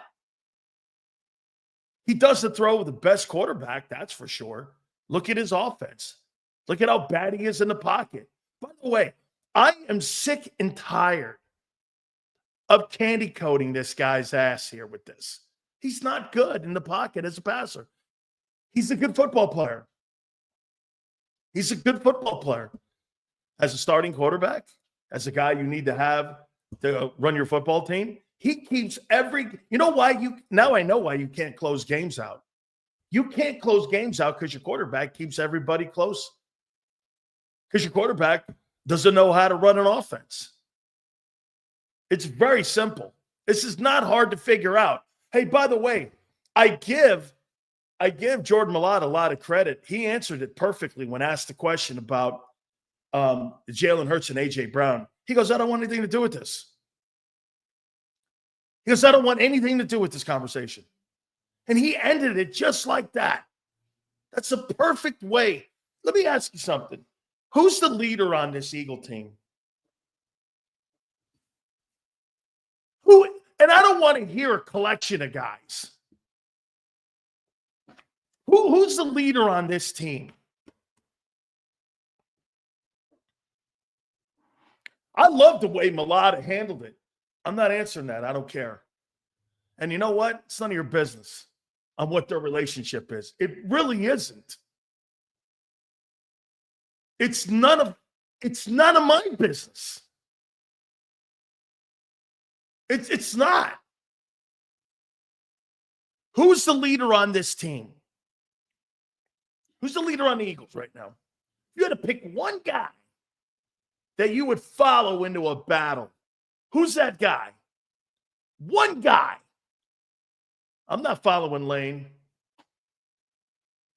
I think Lane is a really good spokesman for the team.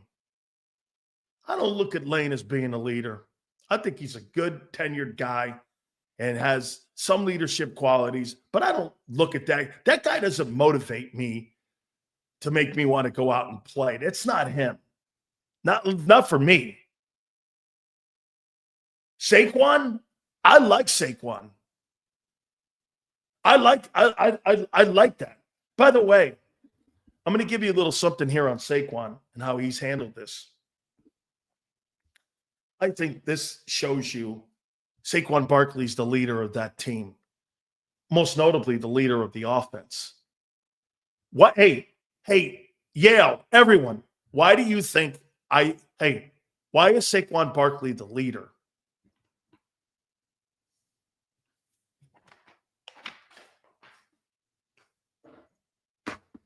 Why would you say he's the leader? Saquon Barkley. First year in Philly. Hey, Seals, is it fair to say Stoutland is more the offensive coordinator than Moore, considering the designs of the run game and blocking? You could make that assessment. He is the run game coordinator.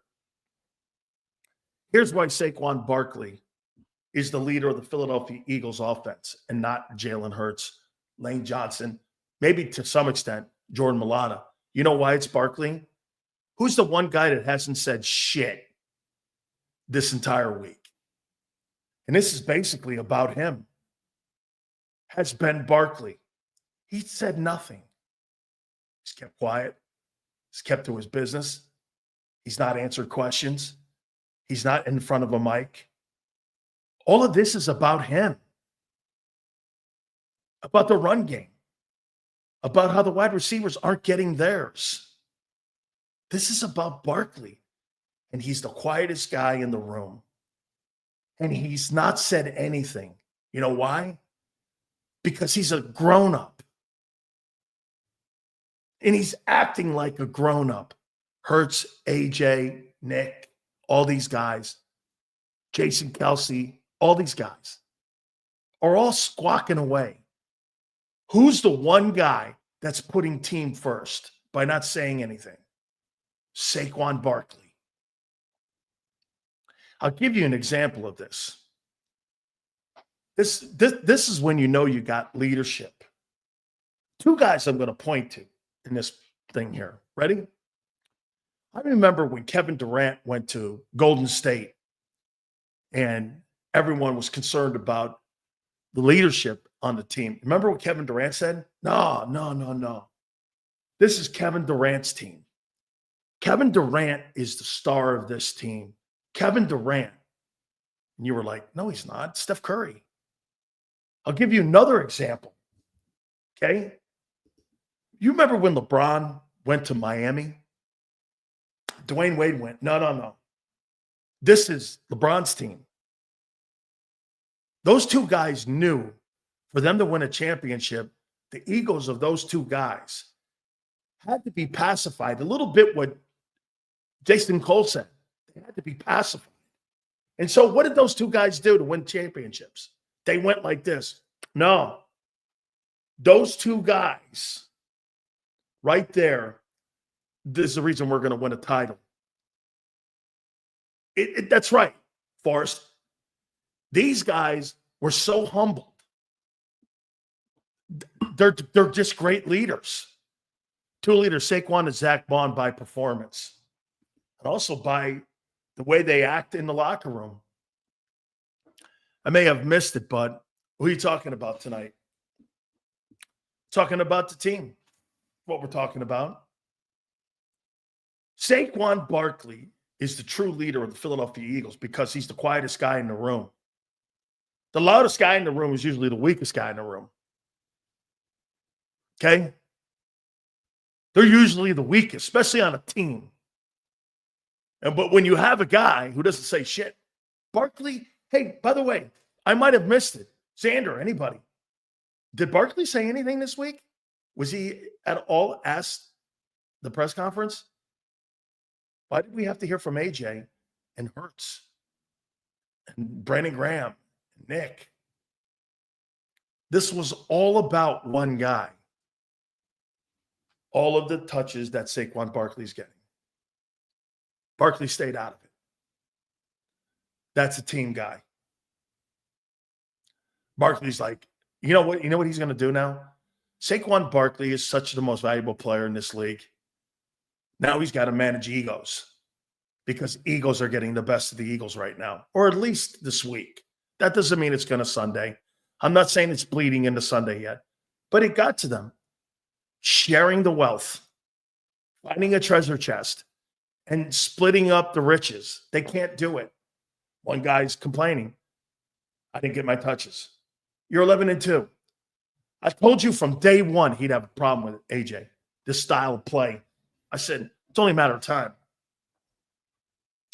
It's only a matter of time. Okay? Only a matter of time. Yale goes like this. He's also an elite, playing elite running back.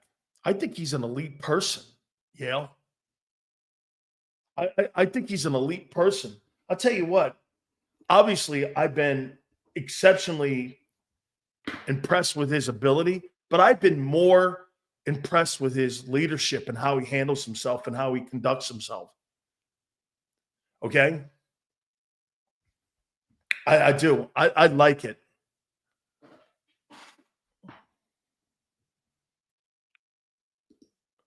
Barkley isn't complaining because we are winning. AJ's complaining because we aren't winning the way he wants. True Eagle fans. Yeah, M. Reyes. Yes. Yes. He wants the team to win his way. It's a great take. Surprisingly. That's absolutely a great take. AJ doesn't want to win the way Barkley and the coordinators and the coaches want to win. That's what this comes all down to. You're dead on. And Reyes, kudos. That's a great take. Imagine that. A.J. Brown has a problem with being 11-2 and winning 9 games in a row because he doesn't like it that way and that way because it takes away his shine on being the star of the team. So, dude, does A.J. want to win? Absolutely. Does this guy want to win big time? Absolutely. But he wants to win his way. When, quite frankly, winning doesn't have, there's no blueprint on winning. You never know what each year's going to bring. Some years you may have to throw the ball a lot. Some years you may not. The Eagles have found out and figured out the Rubik's Cube. Now you got a guy who doesn't want to play along here. Or he wants to play along as long as you play his way.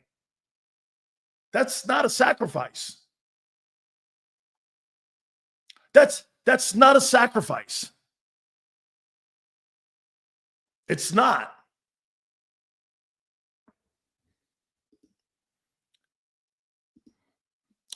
Do you think this week is more of a must-win or a must-not overcorrect? That's a really great question. That's a really great question, Anton. I love that question. Seals, do you think this week is more of a must-win or a must-not overcorrect? I'll take the latter. Don't overcorrect it. If you lose, you lose. Lose your way with your identity. Listen, it's a great take, Anton. If you get beat on Sunday, and I'm not saying you will, but if you get beat on Sunday and you ran the ball 38 times and Pittsburgh did a great job against you, and you got beat playing your style of ball, there's nothing really you're going to say about that. That's not going to redefine your season. If you lose to Pittsburgh and you got beat by 2 points or a point, that's not going to define anything. It's not going to change my opinion on you being a good team or not. Sunday's game does not change that opinion. It's not. Now, if you start doing stupid shit, throwing the ball 30 times, you corrected like Anton said, then you got a problem. Stick to what you do, what you have. Man, if you come out of your identity to make a guy feel better about himself, I disagree with Jason Cole. I disagree with that. Hoss, I'm trying to win a ball game, and I don't know what we don't know what that looks like sitting here on a Thursday afternoon. We have no idea what that looks like. We're not in game yet. There's adjustments constantly being, any idea what that's going to look like. Guys get hurt. One guy's overperforming. One guy's underperforming. There's a weakness in the secondary somewhere. You have no idea what the matchups are going to look like. Okay? You have no idea.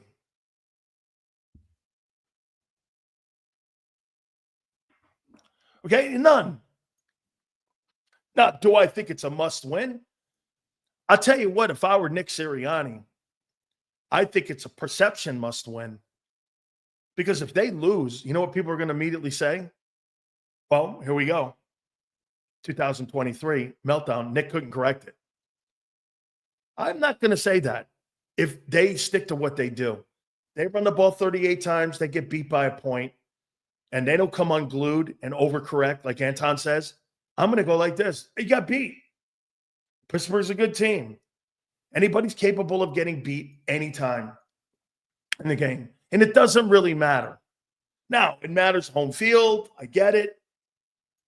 You're trying to stay pace with Detroit. But that's not going to go like, hey, if you lose to Pittsburgh by a point, oh my God, the Eagles are the 15th best. No, they're not. They're still top 4, man.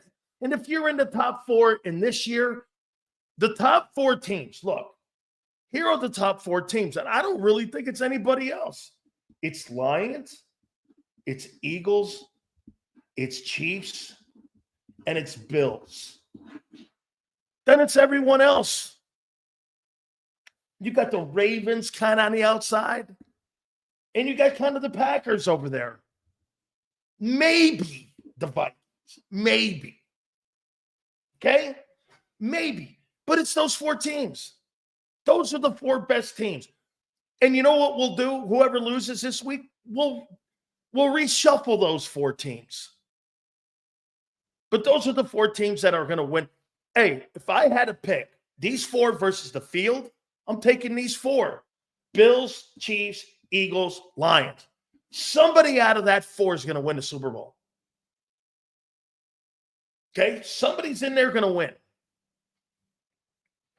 Okay? Now, Pittsburgh is also an outlier. Yes, I would put Pittsburgh there. Ravens, Packers, and Steelers. Vikings, too. I put, like, those are the other 4. It's not going to tell, hey, you get beat by 2 points a point. I'm not going to go like, they're the 10th best, 12th. That's not what that is. You're already who you are. This is about now finishing strong, staying healthy, and getting into the postseason and taking your swings. That's what this is. That's where you are now. You're in December. Fuck. If you don't know what you are right now, you will never know what you are.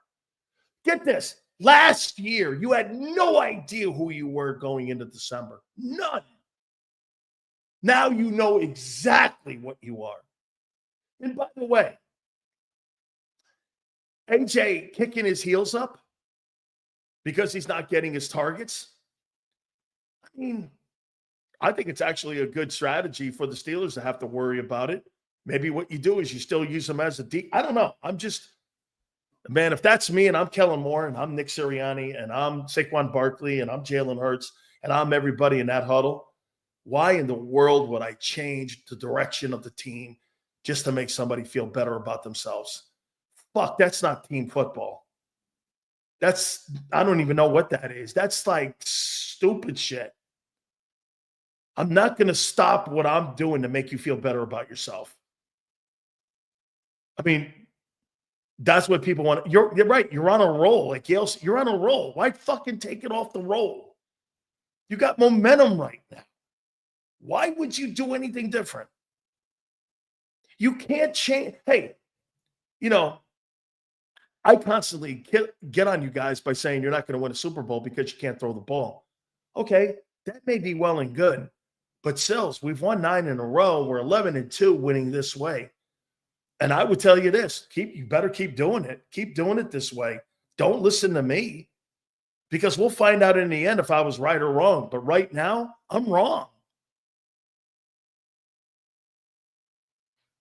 Right now, let's go. I mean, right. Why do something that would, like, hey, let me get 9 targets. Dude, what coach in their right mind would go, well, let me make sure I get AJ his 9 targets to make him feel good at the sacrifice of a football game? I mean, I would never do that. Okay? Let me ask you this now. And I'm going to need, I don't know if guys that are around Xander's age, I don't know if you guys can comment on this, but I want you to help me out on something with Donovan McNabb. So I went back and I was reading McNabb and all the advice that McNabb is giving Jalen Hurts and A.J. Brown and how to handle situations in huddle. And I was just curious, who's this Donovan McNabb? Is he trying to rewrite history? You know, the guy that goes on WIP is not the guy that played for the Eagles. That's not the guy. I don't fucking have any idea who that guy is that talks that way because he never conducted himself that way. That guy is the biggest hypocrite I have ever seen in my life. Who is he to talk about dealing with a diva wide receiver when you couldn't even handle Deshaun Jackson? Do you guys know the story on Deshaun Jackson and Michael Vick? So it was 2010. Michael Vick was at the Pro Bowl. And that's a Pro Bowl year. And McNabb went to Vick, not at the Pro Bowl, but prior to the Pro Bowl, because Vick told Jackson this. He said, Donovan McNabb goes, there's no reason. And I can't believe that Deshaun Jackson is the first wide receiver ever to make the Pro Bowl and be a special teams guy. He's the first guy to ever start at two different positions in a Pro Bowl. And McNabb told Vic he didn't deserve it. Why in the world would you ever go to another quarterback and talk about a guy? They were teammates. They were teammates. Why in the world would you go to another guy and say, my teammate doesn't deserve this? Why would you do that? You know why? Because you can't handle somebody having the glory and you don't know how to handle yourself. So that guy who talks on WIP, I don't have any idea who that guy is because he never conducted himself in any way whatsoever that way. I mean, Donovan McNabb was a horrible teammate, and people will tell you that. I mean, dude, it's one thing. And then get this. You guys all want to, okay? You guys want to give T.O. all kinds of shit about being that guy. Okay, fair enough. He put himself in the bullseye many times with that. But it was McNabb who never handled himself. And by the way, I heard T.O. said he never really liked McNabb anyway because of that attitude he had. Imagine that. Yeah, I went back and I listened to the interview and I'm like, what is Donovan McNabb pretending to tell people in Philly? Like he was some sort of like savant leader and like he had the pulse of the team when he never had the pulse of the team. Get this. Here's Brian. We loved Five when he was playing. Yeah, but guess what? Did you know Five had this attitude towards his teammates? Anytime somebody accomplished something. So think about this, Brian. If Donovan McNabb had that mentality, do you think Jalen Hurts and A.J. Brown are a little bit upset that Saquon Barkley is not being considered for the MVP award? And no one's talking about those two? Do you think that? Could that possibly be that those two, and by the way, Nick didn't do it any favor when Nick Sirianni came in and goes, Jalen Hurts is playing MVP football when everybody knows he's not.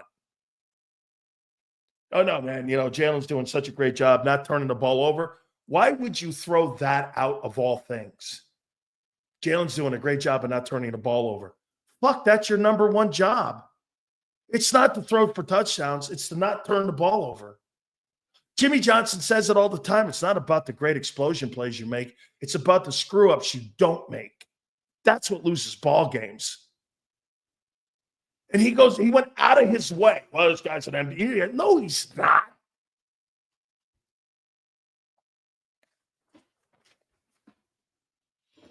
Seals, you ever puke on the field?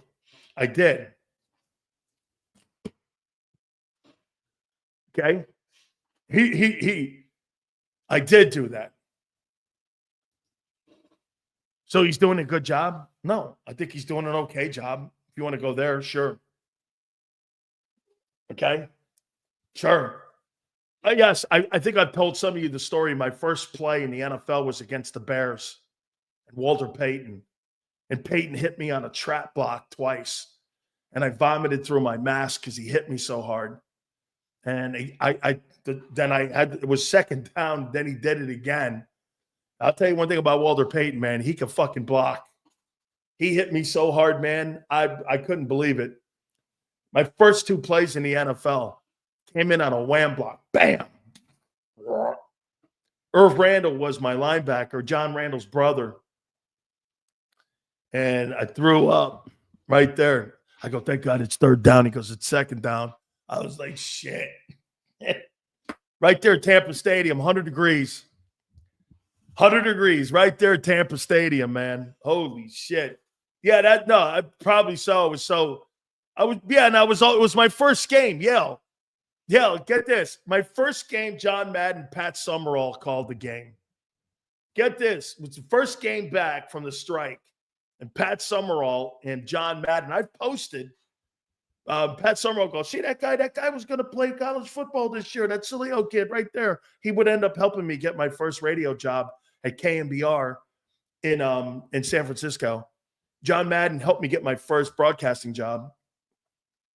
And and he called my first pro game. Would you say that D-Jax is an underrated Eagle? I don't really think he was a great route runner, but he was easily one of the greatest deep threats in history. You could make the argument he's one of the best top 5 deep threats of all time. Tyreek Hill's probably the best when it comes to speed. The greatest receivers of all time are Rice and then Moss. Then you can go with everyone else. Megatron, you could put him in that conversation. But I would. It's Moss and Rice that are the 2 greatest of all time. Yeah, those 2. Tremendous. The big sombrero. Yep. My aunt went down to. I believe my aunt was at that Chicago game. I know she went to Viking games, Green Bay games. I think she went to my national championship game too. I couldn't believe it. My aunt was sitting on the sidelines taking pictures. We're getting ready to play Penn State. And I'm like, how'd you get down here? President Reagan was there. Yeah. I mean, my aunt got down on the field, and there's President Reagan's on the field. We're sitting there going like, my Jerome goes, how'd your aunt get down on the field? I go, I don't know. Jalen was always looking for an edge to get better. When he first came to the NFL in the offseason, before 22, he worked on his footwork with Tom House. Nick, I'm the one that reported that. No one wanted to believe it, right, Xander? I'm the one that reported that he was working with Tom House because Timu Solani told me they came into his restaurant and Tom House was there and he was working with Brady's foot coach. What receiver would you think make the biggest impact of all time? Jerry Rice. He's the greatest wide receiver. He's the greatest football player, offensive football player, non-quarterback of all time. Jerry Rice touched the ball 5 times a game, and he's got 200 touchdowns. You figure it out. Couldn't stand McNabb then and now. Inconsistent, off-target, piss-poor teammate. I knew it. Only reason Birds never won a Super Bowl and lost 3 NFC title games was McNabb and Reed's stubbornness not to bench him. His stats are due to games played, not talent. T-Bone, appreciate it. Thank you, my friend. That's also awesome of you to do that. Thank you, my friend. Dude, I've never heard anybody say anything positive about Donovan McNabb. No, I agree with this. I agree with this. McNabb had terrible wide receivers. Yes. But then again, let me ask you this. Eagle fan.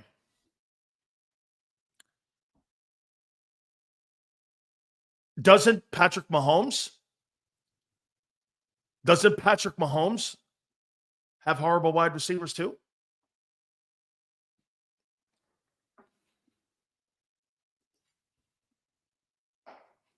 Doesn't he? Seems to be a trend with Andy. Not a big fan of it. By the way, guys, all supers go to the top, and I can't thank you guys enough for what you've done, man. Really, thank you. Tomlin is going to let Russ cook. He's 6-0 against the Eagles. Us. Remember, Russ rejected the Eagles and led us with Christian Ponder 2.0. Not confident. Pumper's calling Hurts Christian Ponder. Oh,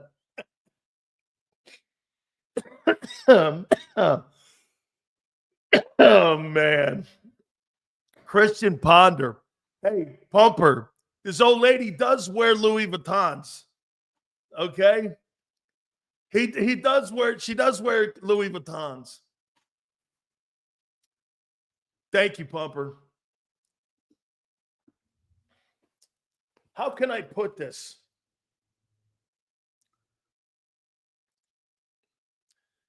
We talked last night.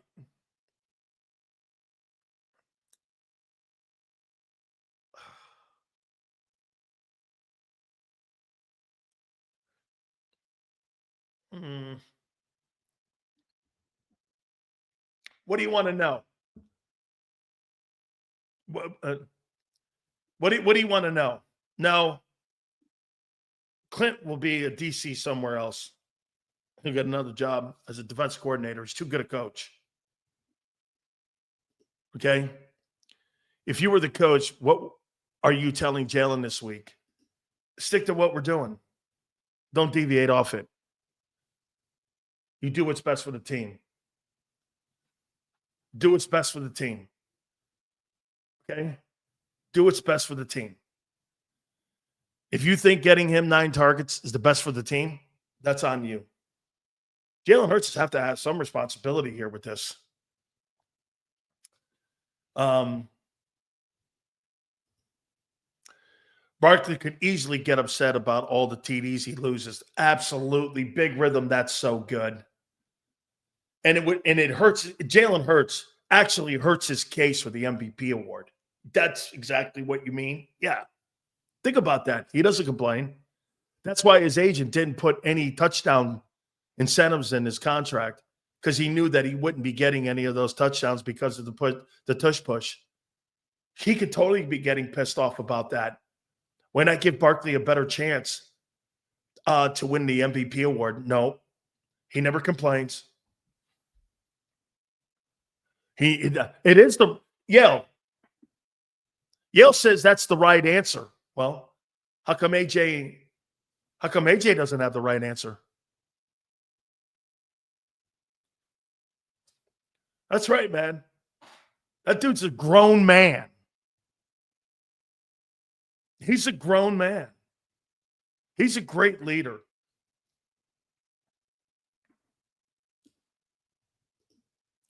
Mahomes is supposed to make wide receivers better.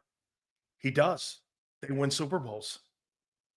Chiefs drafted first and second round wide receivers but cannot develop them? Like who? What wide receiver? I think Xavier Worthy's coming along. I mean, who have they drafted in the first round? Wide receiver? Let's see. Let's see if Senior is Chiefs draft. And by the way, Xavier Worthy is in his first year.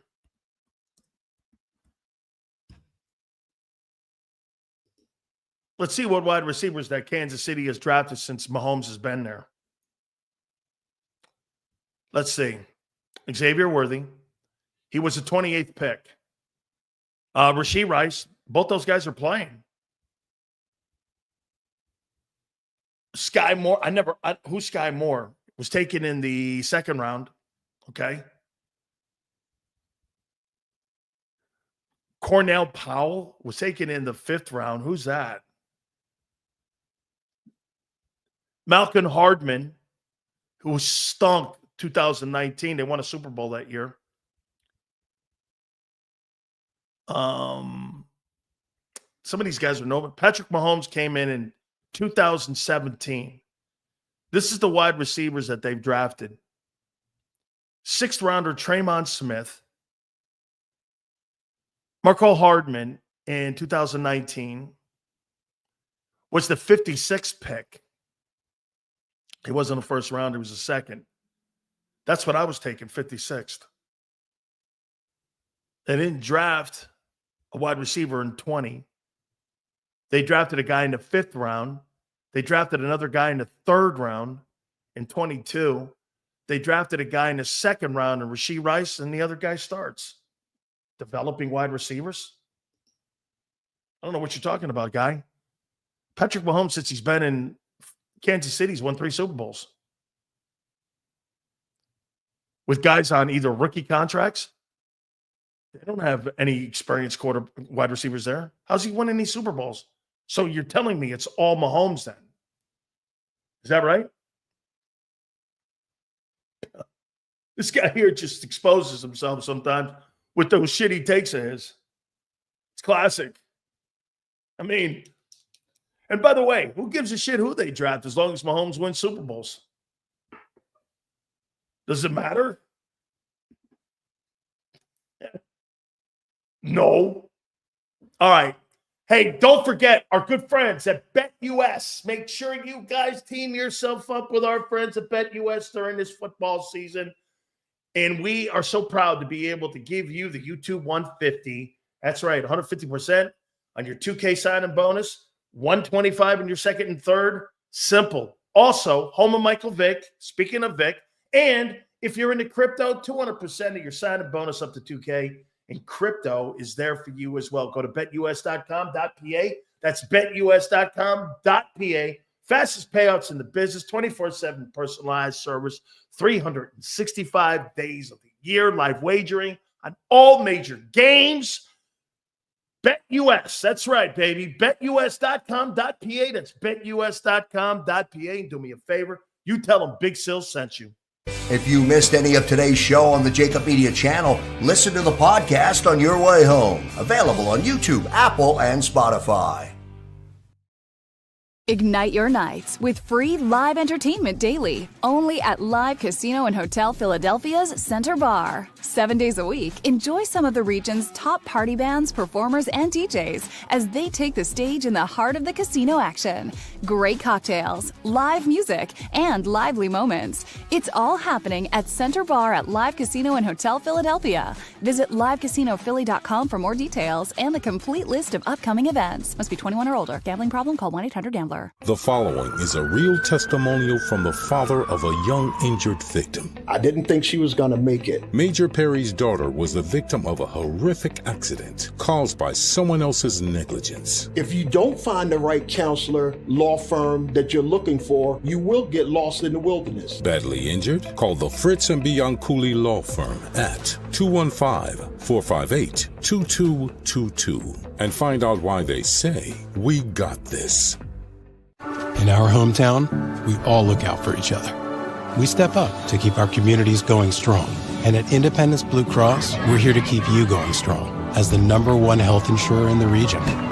No IBX is always looking out for you.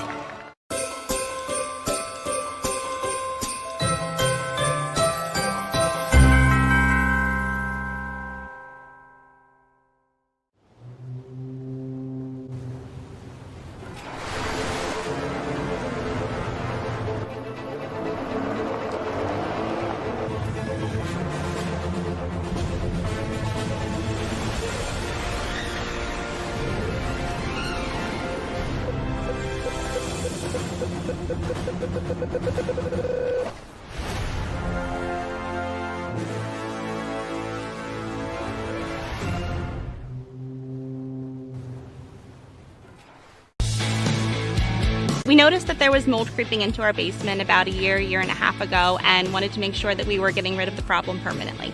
We actually reached out to several different contractors to get it resolved, and actually 2 of them recommended DryTech to us as a long-term solution. Other than the noise factor, we wouldn't even know that there was work being done on the basement level. It's really been a clean process for us.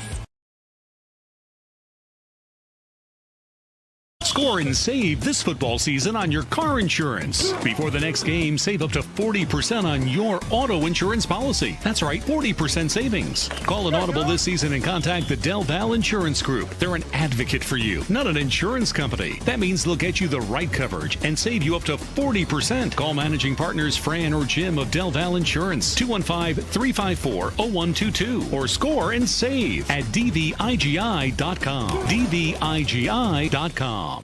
EAGLES, Eagles.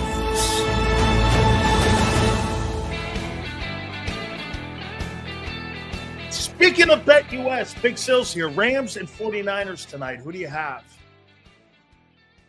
Boy, the 49ers, man. If they are going to do anything, they have got to beat the Rams tonight. If the Rams win, they're in a good place. They're at 8-6. And the way the standings are right now in the NFC West, Seattle's sitting at 8-5 right now. So they've got to. If the Rams, they have to win, because if Seattle wins this weekend, then you're talking about a 9-5 football team, and pretty much San Francisco has no shot in hell. By the way, hey, McNabb did have a good wide receiver. Calvin and Fred Macklin and Jackson, those guys were not great compared to what Hurts has. I've been saying all the time, Hurts throw quick slants, in, out, 5-yard, 15-yarders until you learn to read defenses or till we find his replacement. T, I appreciate that too, by the way, brother. Thank you very much. Macklin and Fred X and those guys, I thought they were good, dude, but nothing like we're seeing right now with this Eagle team. I think AJ is open, and it's pass play. Get him the ball.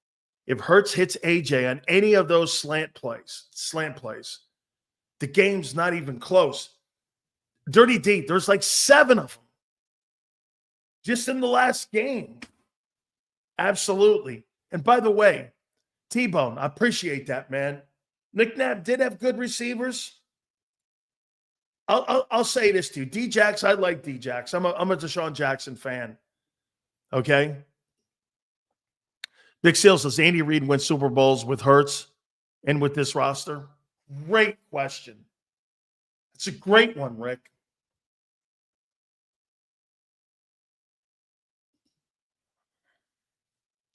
I don't think Jalen's better than McNabb. I don't think he's better than McNabb. So I'm going to say no. No. I don't think. I'm going to say no because McNabb was better. Yeah, McNabb, that's Xander said the same thing.